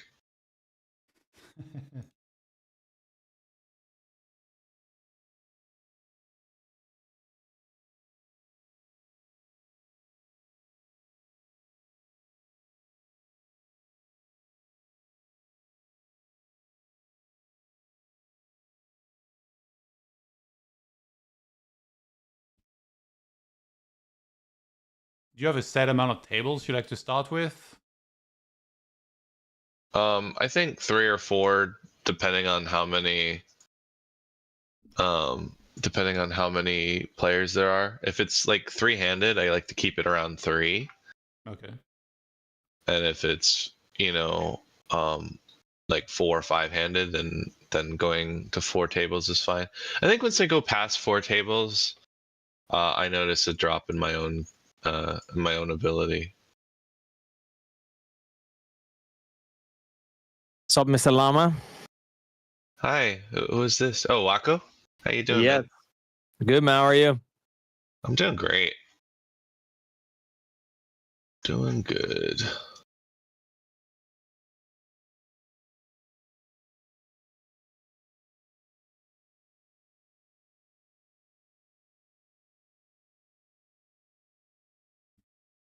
Wakko, have you guys played together before? No, never, I think. Nope.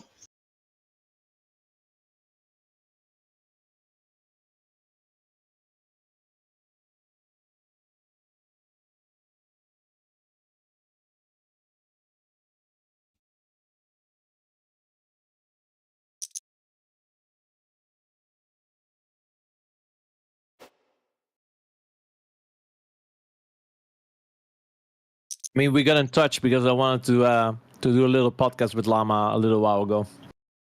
Yep. Yep. Maybe in the future you can talk about how you made your comeback in the championship cash game. Sorry, what was that? Maybe we'll have you on in the future, and then you can talk about how you made your comeback in the cash game championship. I would love to have a comeback story in the Cash Game Championship. Exactly.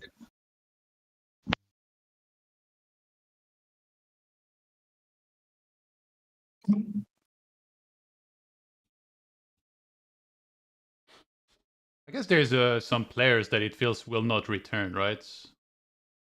In the lower parts of the leaderboard, like Brown Bala. Do you think he would come back and play again?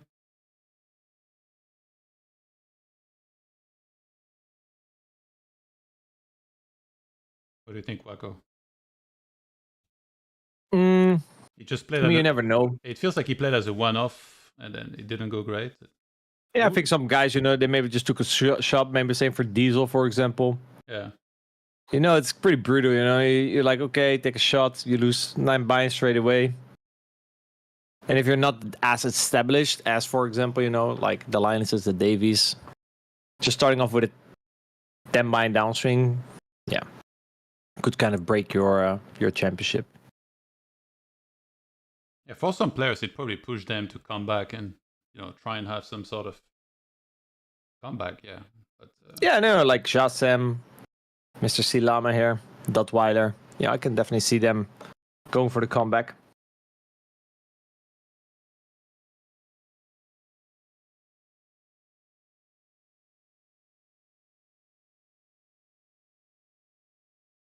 yeah, some people actually have barely played. The Free Nachos played 68 hands only. I think that was only in the first game, the 20k invitational stuff. Oh, it was. And then Alex Trevelyan also 207 hands. Taisto 130 hands. I'm actually surprised Taisto didn't play more so far. He's like an established high stakes name. Yeah. In the battle streets as well.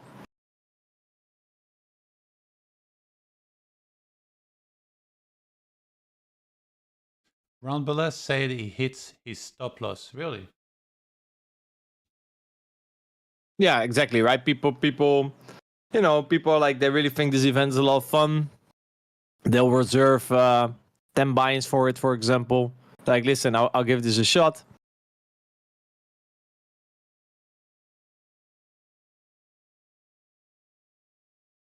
Probably the same with CD9K, I would say. This has been a big shot. Or at least I could be wrong, but I don't think he's that established at like the highest stakes like this level. Yeah. I know he's a good player, of course, but I don't think he's as established. He did play at least 12k hands though.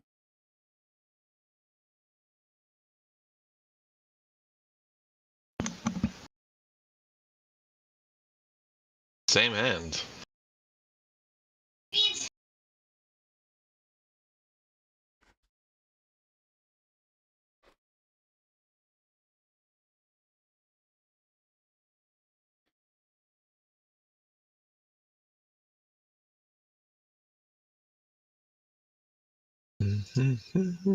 Red Baron back with a question in the chats. Said Sil Lama, you think your 40 buying downer is just due to run, or you think you dusted some stacks? I think it's mostly run, but it definitely dusted some stacks. I had a hand last night that I dusted versus Barack. There's no two ways about it. Yeah, that's always the question. Is like when you're running bad, like what percent of it did you have agency over?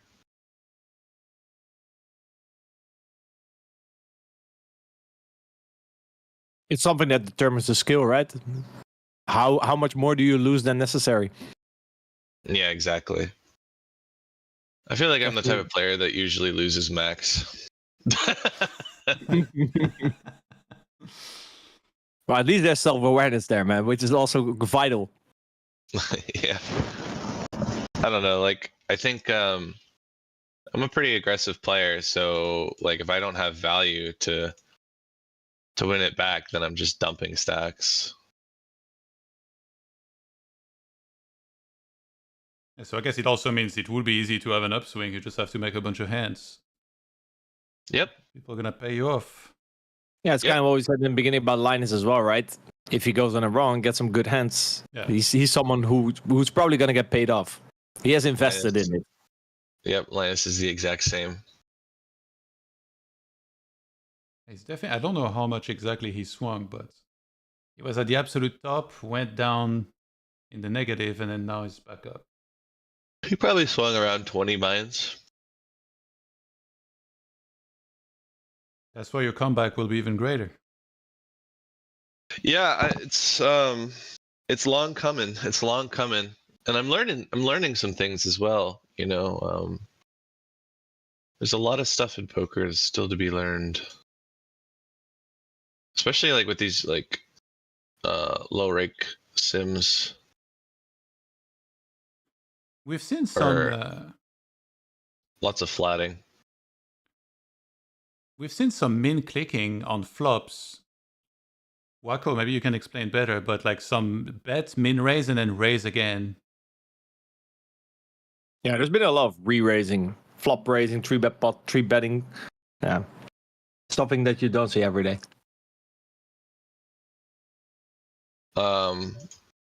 Yeah, it's good. It's good stuff. One thing with coin though, that's not good is they actually don't allow min raising, which is like kind of retarded. Wait, they don't? No, they don't. They how only does it allow work? you. They only allow you to double the size of the last bet. Okay.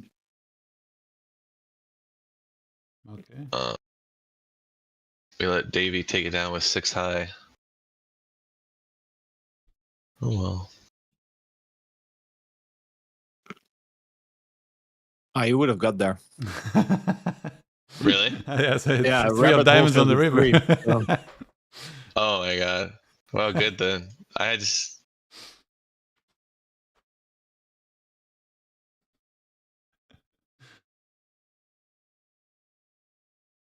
You did the same as me. You opened the replayer, you insta saw the three of diamonds. Wow, he just drilled the fuck out of it.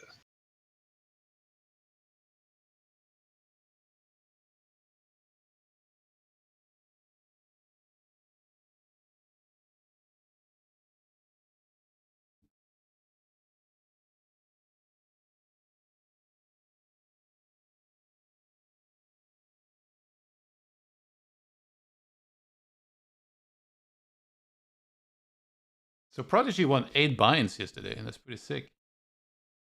He won more than that.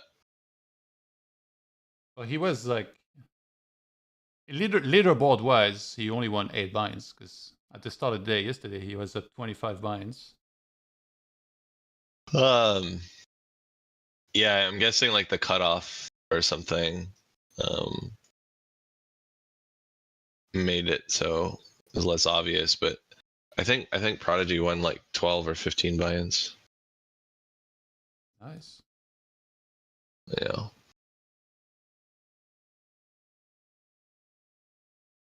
Is there any ever celebration? Like, does he order like fancier food from Uber Eats when that happens? Or Nah, no one gives a fuck in this house.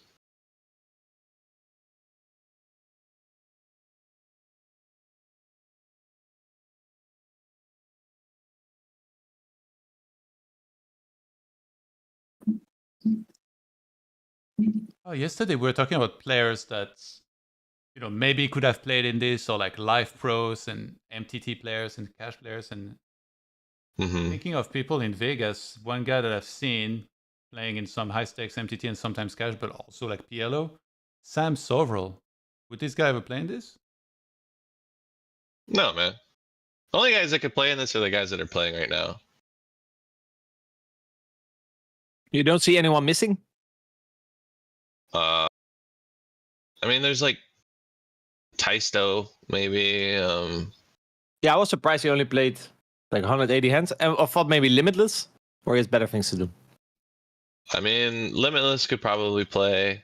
There's like a couple guys who are like kind of on the cusp of things that could play if they wanted to. But no one I'm not really surprised. I guess Taisto I'm a little surprised, but that's it.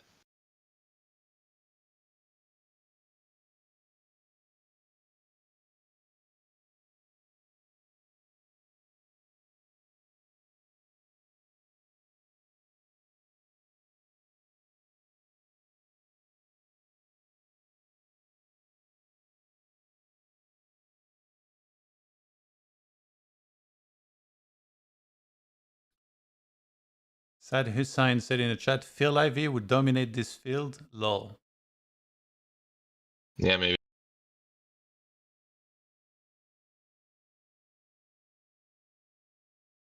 And there's actually a lot of questions for you, Lama. Somebody asked, is No Limit Hold'em your favorite format? And curious to know what's your take on PLO and other formats.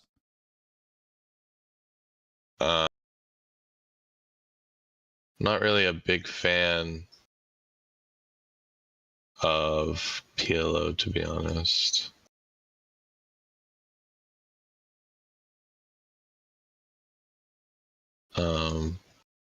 I feel like PLO, you're just so often chained by your equity, and creativity is pretty low. But maybe I'm just wrong and I don't understand the game.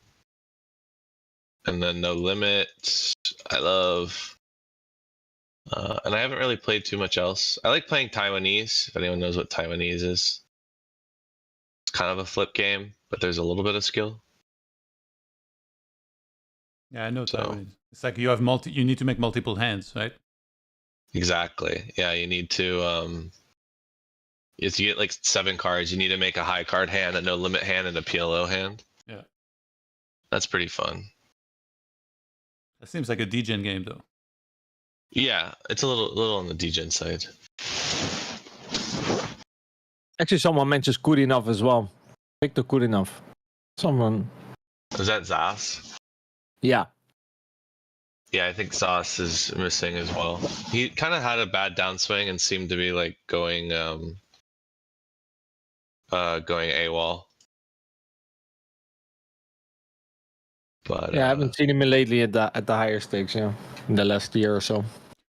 yeah, I mean, he joined actually really briefly. Like he sat at the table and then did not play a hand. But yeah, Zas would be great for this game. Mizer asked, do you think positive raid line is important, Lama?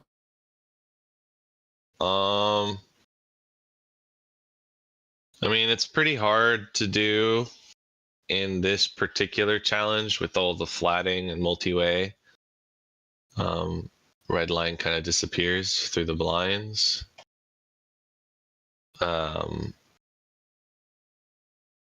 But I think generally, I think positive red line is a good thing. But green line's the most important thing. I Nice actually work. have a positive red line in this challenge somehow.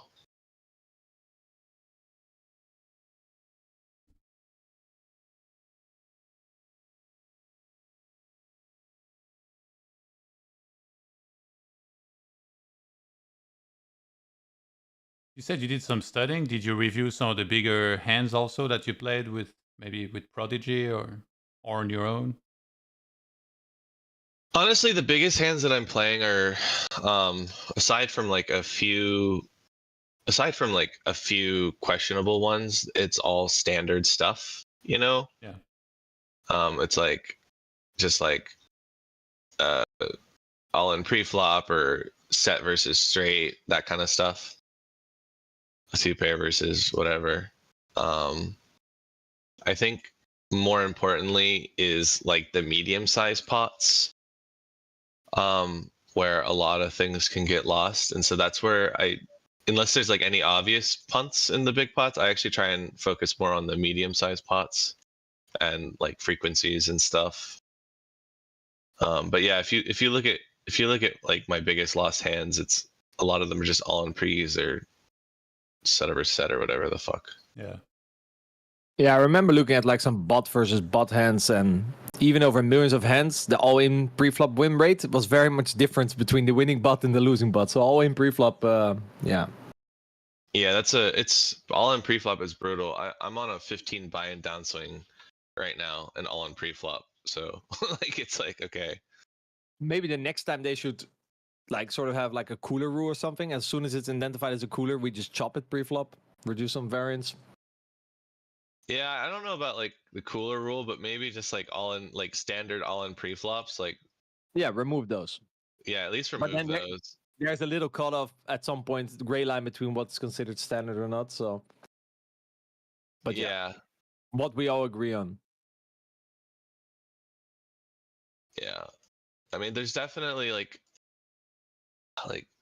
two pair versus set. Oh, I wonder what Davey had. Yeah, I was gonna say. He Did, snap did checked, right? Davey So he had did Davey something. just Probably had a lower set. did he just get away from a lower set? Yeah, most probably. I mean, it's Oh, bad. Let's see. I'll call. I mean, it has to be right. Other hands, he would either bluff or at least on consider that, bluffing. Not snap check. yeah, right. Yeah. Knights or jacks, probably. Bad river. He just said no caps.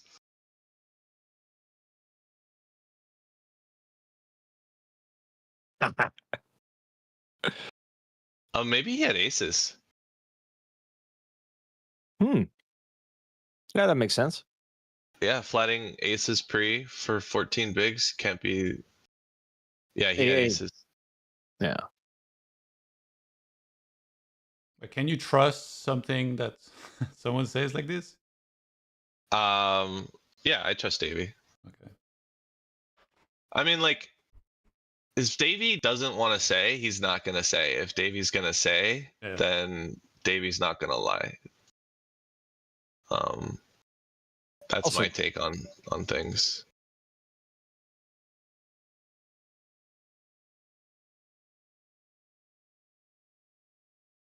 Red Baron asked about Ignacio. yeah, I was also actually thinking Nacho, maybe. Those guys that would also have been able to play, probably.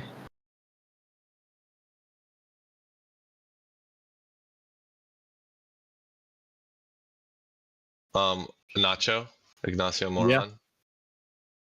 Yeah. Yeah. I wouldn't. I don't know if he's missing per se.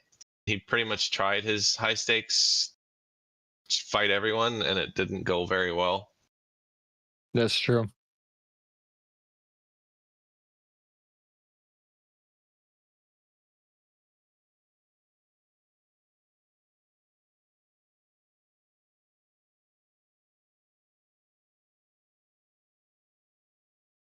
I think I have a fold versus rigged. I'm gonna take his position.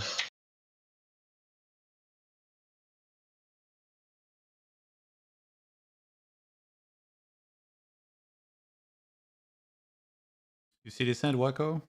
6-5 deuce.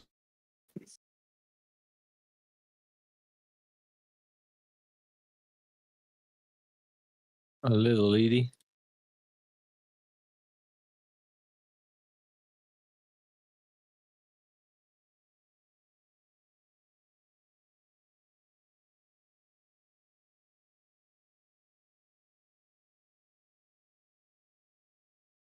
Like a 3-way pot out of position.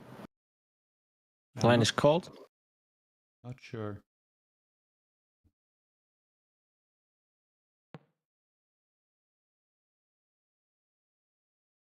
The sound effects are All right, funny. guys. I'm gonna focus. All Talk right. to you guys later. Good luck, mate. Good luck, man. Thank you. Go Thank crush you. Thank it. you. The sound effects are funny on the coin poker. I feel like, you know, the check here, it sounds like a basketball like bouncing, you know, on the on the ground or something. Boom.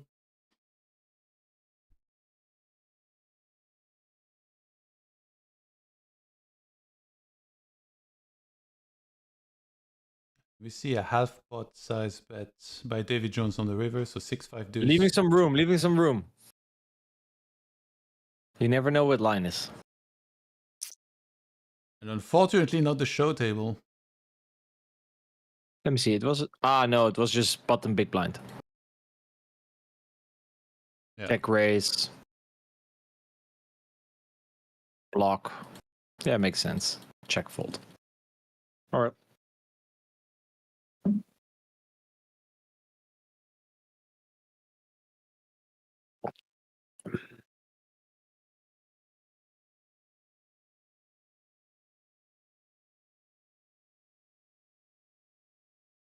What do you think is a number we could see at the top of the leaderboards at the end of the challenge?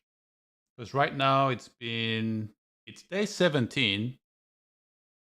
I think there would be a week break. So that would be...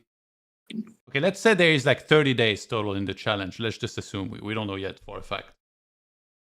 Could somebody go over 1 million? I guess that's super unlikely. Yeah, it's very unlikely. Yeah. Especially when the numbers gets bigger, the win rates gets closer to true. So you have less big win rates. Yeah. When the volume increases. But 5 to 600k, I guess, for first is like... Interesting river here on the hand with Llama in it. He didn't snap check back, so yeah, the hazard are considering bluffing. Linus sitting with the 66k.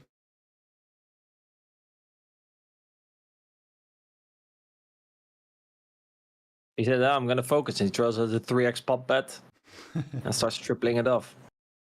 There we go. Focus. Oh. Wow. Sick check. Ay, ay, ay. Oh, that's a pretty sick check. Yeah, Lama really not been running too great here. Makes a straight and runs into a flush, but somehow saves money. Tap himself. Yeah, he can tap himself on the shoulder here. And bluff Davey.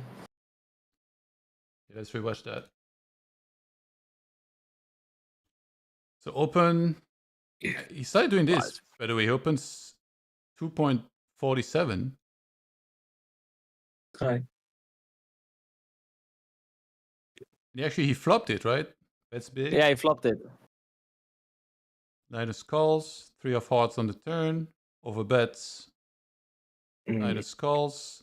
Luckily for him, it was not the 4 of spades or something. I guess then he loses it. But and Linus checks. And Lama, after thinking a while, goes for the check back and runs into the flush. What a sick flop for their hands. I mean, it's pretty sick check back in my opinion. Yeah. What do you think the reasoning is? I mean, he overbet flop, overbet turn, so obviously he narrows his range. He narrows his line, his range quite heavily to flushes. And you're in position, so you're gonna be very polar. And I think also on a queen, like I said, if the river is a 4 of spades, I think he still goes for it because there's just way much more incentive for Linus to call you because there's way more bluffs he can put you on, like Jack Queen, King Jack. These are like the most obvious ones that I can think of top of my head. But when the Queen of Spades rolls off, your bluff is probably going to be Ace of Spades 7 or Ace of Spades 5, something along those lines. But the most obvious bluffs are now sort of gone. So therefore, because this card is so improving, Linus is probably going to hero call you less. Okay. And probably if Linus had something like that he could cool, like 6 or something, maybe he would have heard about that on the flop or on the turn. Yeah. So yeah, then on the river, if he jams, because also like he's probably gonna play. If he plays jam or check, if he plays jam or check, he definitely cannot bet. But you could maybe throw out a medium sizing, but then you open yourself up to raises, which maybe versus Linus is not too bad. You know, you think he's gonna overbluff. But yeah, he's just gonna have a flush quite often. If we go overbet, and on the queen, it's just harder to get paid off.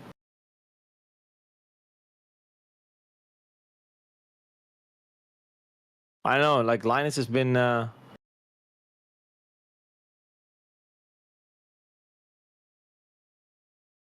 Has definitely been ripping. So I guess the only reason why you could think about maybe reopening the action for a smaller sizing if you think Linus is gonna rip it in too bluffy.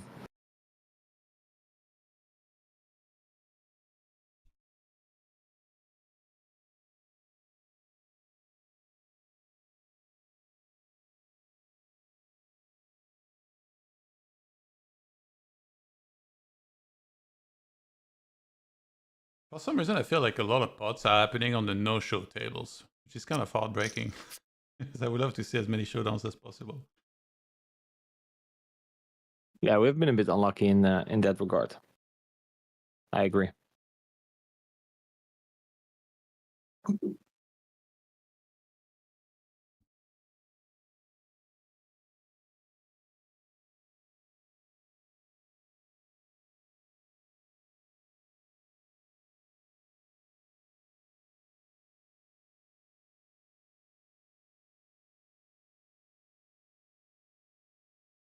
It let us. Oh no, okay, it's blind on blind, yeah. He min bet flop on ace 6-3. Any 3-bets? Surprise, surprise. The good old min bet into re-raise. Everybody loves to face this, right?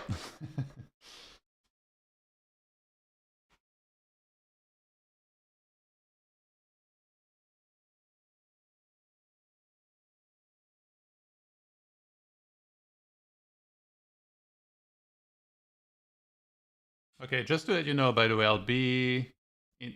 I have to go in 15 minutes. Oh, me too. Yeah, I'll just Actually, I was. If you need to go, I'm probably gonna be gone in like 5 minutes or so. Okay. I think I would take a break, eat some dinner, and then see about coming back maybe later tonight. Personally, already solid stream. That was fun. Thanks for being on again. A lot of good stuff. No worries, man. But do you have your own social media account, by the way? No, I personally don't really use social media. You're a smart man. I know. No, I'm not a big fan of social media. But your podcast or your channel, is there a social media for that? Yeah. Mechanics of Poker, both on Insta and YouTube. Okay.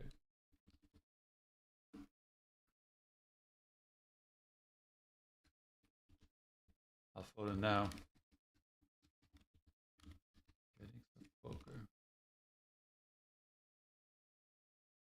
Oh yeah, you got a lot of clips actually on the podcast. Oh, you're followed by a bunch of people I know. On Instagram. Ah, all right. Like my French friend who's like a live pro right now in Vegas, crushing it, is following you. Actually, I just had a French guy on the podcast, Yoan. Oh really? Oh, but it's not posted yet? Or it is? Yeah, I posted 2 weeks ago. Oh, okay. Yeah, I know him. We'll post another one probably tomorrow or the day after. Oh, you had Naufel. Yeah, we've had plenty of guys. Yeah. Actually, Samuel Alto is actually someone who I would have expected to come on as well. Maybe here on the championship. Someone I'm missing as well.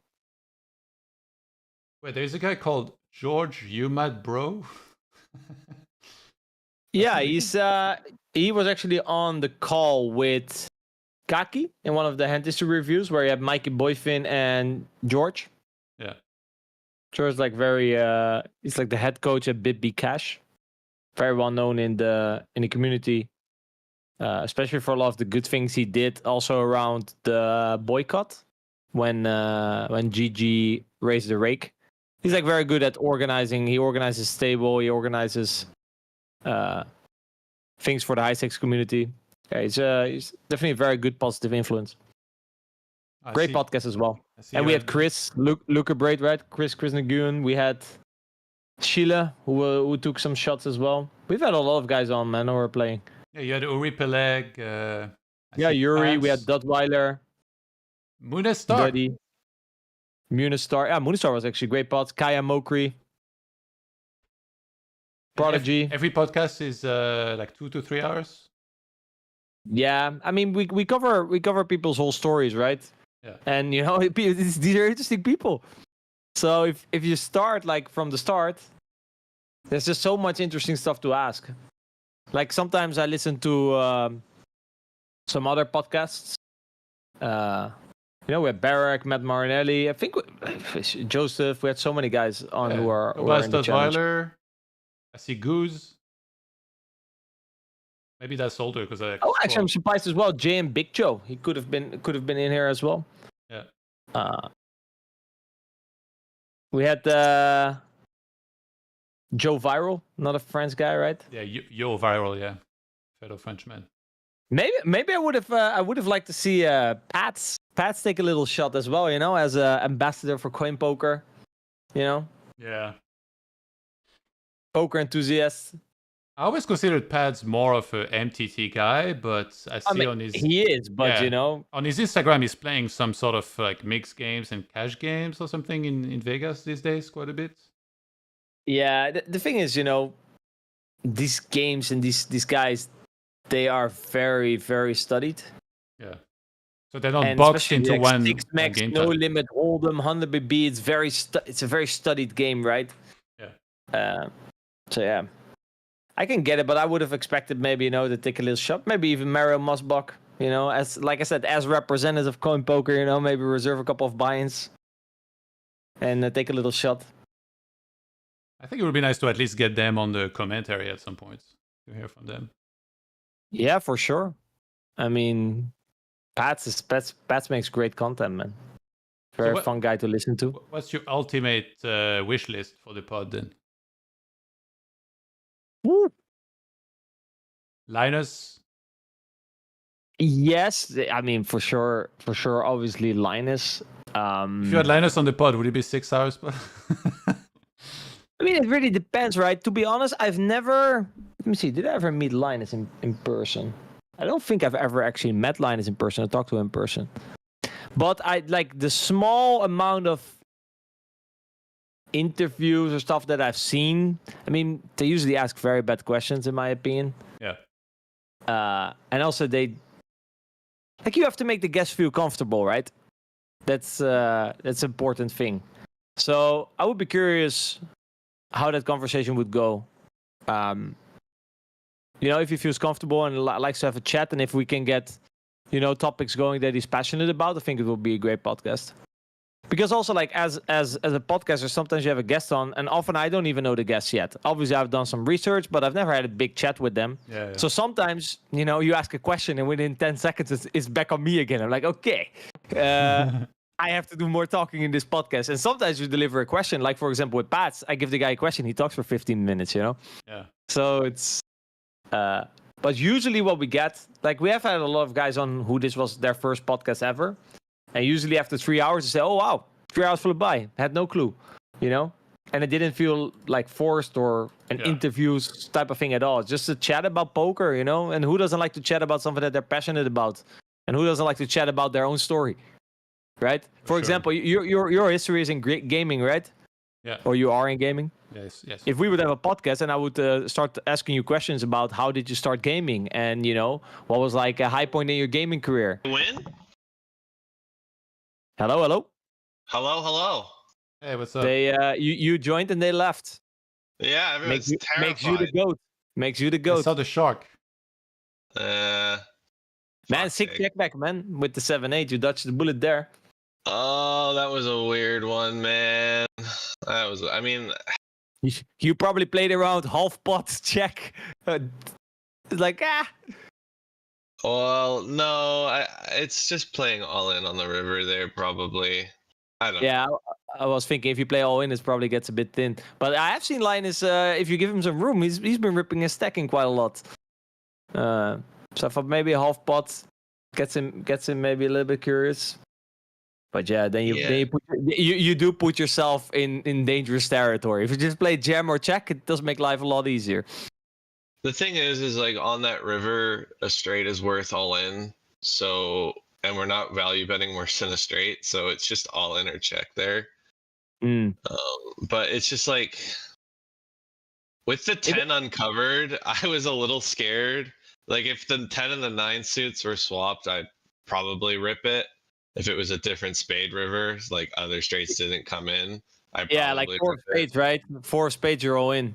Oh yeah, snap all in. Yeah, and if Yeah, the 9 and if the 10 was a spade, so I would also probably rip it as well. Because yeah. I We have were an talking about it in commentary. Like on the queen of spades, it's also harder to get paid off, right, than on a 4 spades. Yeah, 100%. Because now there's like some reasonable, like king jack with a spade, jack 8. So lucky and Yeah. unlucky river in the same time. Yeah, I would call that. I'd call that a lucky river. Linus was getting the flush. I'm just glad it was that river. Yeah, exactly. But It's probably a stupid yeah. question, by the way, but is there ever a thing? Okay, this is definitely a stupid question. Do you ever tell yourself on the river, I'm running bad, like, screw this, he has it for sure, I check back? Because in lower stakes and like unexperienced people, for sure, like I think all of us kind of have this. Do you guys ever have this? I'll let TheWakko answer that. I mean, it seems very definitely a very biased thought process. So I understand what you mean. If you're in a downswing, you start to see flushes everywhere. If you're in this situation, right? Because that's what you've been seeing.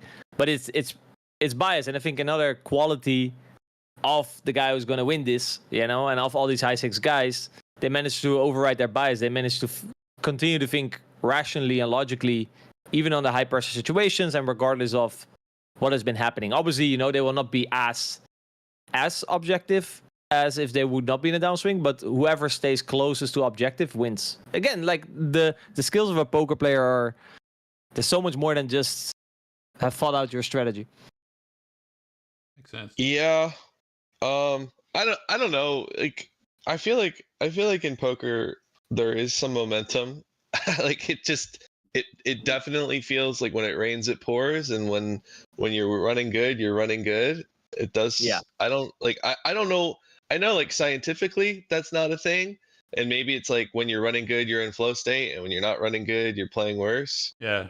But like I see people like Prodigy right now, like he's running good, he's playing amazing, things are just going his way. If he loses a pot, he's gonna win it back within like 10 minutes, So I don't know. Like I mean I try and stick to what I think is correct. And I don't really, but I do feel like sometimes it's like sometimes people are running hot. Yeah, for sure. Even if it doesn't make sense, it's just like so it's like fuck this. This guy's been running way too hot. He probably has a flush. Let me check. It also becomes more of an like intuitive thing. But we talked actually a bit about earlier. I'm wondering what you think. I think Yoan asked as well. Like let's say for example the challenge starts, especially if you're not as established at this stakes and you take a shot. Like there's a huge compound effect if you start off the challenge and you win 5 buy-ins instead of straight away losing 5 buy-ins. It's like what you said, right? You have a momentum gainer. It can definitely set you up for the rest of the challenge. Like I said, obviously for a Linus, it probably doesn't matter as much as for someone who's a bit more new coming. But yeah, there's definitely a lot of compound effect in there in terms of how well you're going to play the rest of the challenge. Yeah, for sure. I mean, top up had that upswing. I actually, when I first started the challenge, I started down 6 buy-ins, and then I won like 25 right in a row. Mm-hmm. So now currently I'm down 24 buy-ins. So big swing. But what was I gonna say? Yeah. Like you kind of pick up momentum, and we saw Tupup pick up that momentum, and he really held on to it for a while. Some other guys too. And then like in opposite directions, you have like CD9K and Yasam who just can't he just can't win. Yeah, it's pretty brutal. I was watching CD9K. That guy seems like he's pretty tilted because like the second he loses a pot that's like bad, he'll like no matter what just quit all the tables. Like I saw him get pipped by Linus for all of it, and he snap quit like 4 tables. Yeah, I mean, if you lose 28 binds, that's not fun. And like I said, I know CD9K. I don't think he's as established as like some of these other guys. So obviously, this kind of things will impact him more than, for example, as Jasem. Like I would expect Jasem to make a comeback. I mean, we'll see. We'll see. Who knows, man? Who knows? All right, guys, I gotta run. So thanks for hanging out. And bye. All right, yeah, we're out. Any Good luck later today, Silam, and the rest of your challenge. He already left. He was too quick. Any shout-outs, TheWakko? Any shout-out? Yeah, shout out to Kevin, man. You know, gotta support the fellow countrymen. You know, gonna whoop everyone's ass. And again, Mechanics of Poker on Instagram, YouTube, and X. Was that it? Mainly Instagram and YouTube probably the main thing. Okay. Like I said, I'm not. I do the shit mainly by myself. Yeah. And yeah, I'm not. I don't try to spend too much time on social media and stuff. I see Raphael. Last question. He said, "Is the podcast with Llama already planned?" Yeah, he's gonna share. He's gonna share his comeback story, how he got out of this 25 bind downswing, and won the cash game world championship. That's what's going to be the podcast about. If someone wanted to be anonymous on your podcast in terms of like not having webcam or like a photo and their real name, they could do that? Or? Actually, I have had this question. Actually, it was pretty sure it actually was CD9K that also requested this when I asked him, because I asked him on as well a while ago. And? You still there? Yeah. I you just stopped the screen. Yeah, no, so we've had this question. We haven't done it yet, but it's definitely something we would consider. For example, if Linus wants to come on without webcam, I say yes. You know, it kind of depends. it depends. It depends the guest. Yeah, but I've had this request, I think, 2 or 3 times now, that they either want to do no name or no webcam. Yeah, it's definitely something we are considering. Yeah, some people are very specific about this. All right, thank you so much, TheWakko. And all right, man, it was a great stream. Keep it up, and we'll definitely do this again. For sure. Have a good night, mate. All right. Laters. Appreciate it, man. Bye-bye. Take care. All right, guys, that's it for now. I brought up the leaderboard here. If you guys want to follow this closely, make sure to follow CoinPoker on all these socials. That's CoinPoker_off on X, CoinPoker on Instagram. The leaderboard is updated daily with like a really nice video that's with the voice and everything. And make sure to subscribe CoinPoker_TV on YouTube as well. I keep asking about giveaways, and I think we're getting pretty close to being able to do some giveaways. So look forward to those. I will keep you guys posted. And yeah, hopefully we can do some giveaways very soon and make some of you guys win some money on CoinPoker as well. But yeah, more for now for a little bit, and then later tonight I'll see who's around and if and when the games are running, and I might come back live later tonight depending on what's happening. So yeah, thank you so much, guys, for tuning in. Much love, everyone. Really appreciate you guys. Ton of interaction in the chats. Let's keep it going, and I'll see you guys later. Have a good night.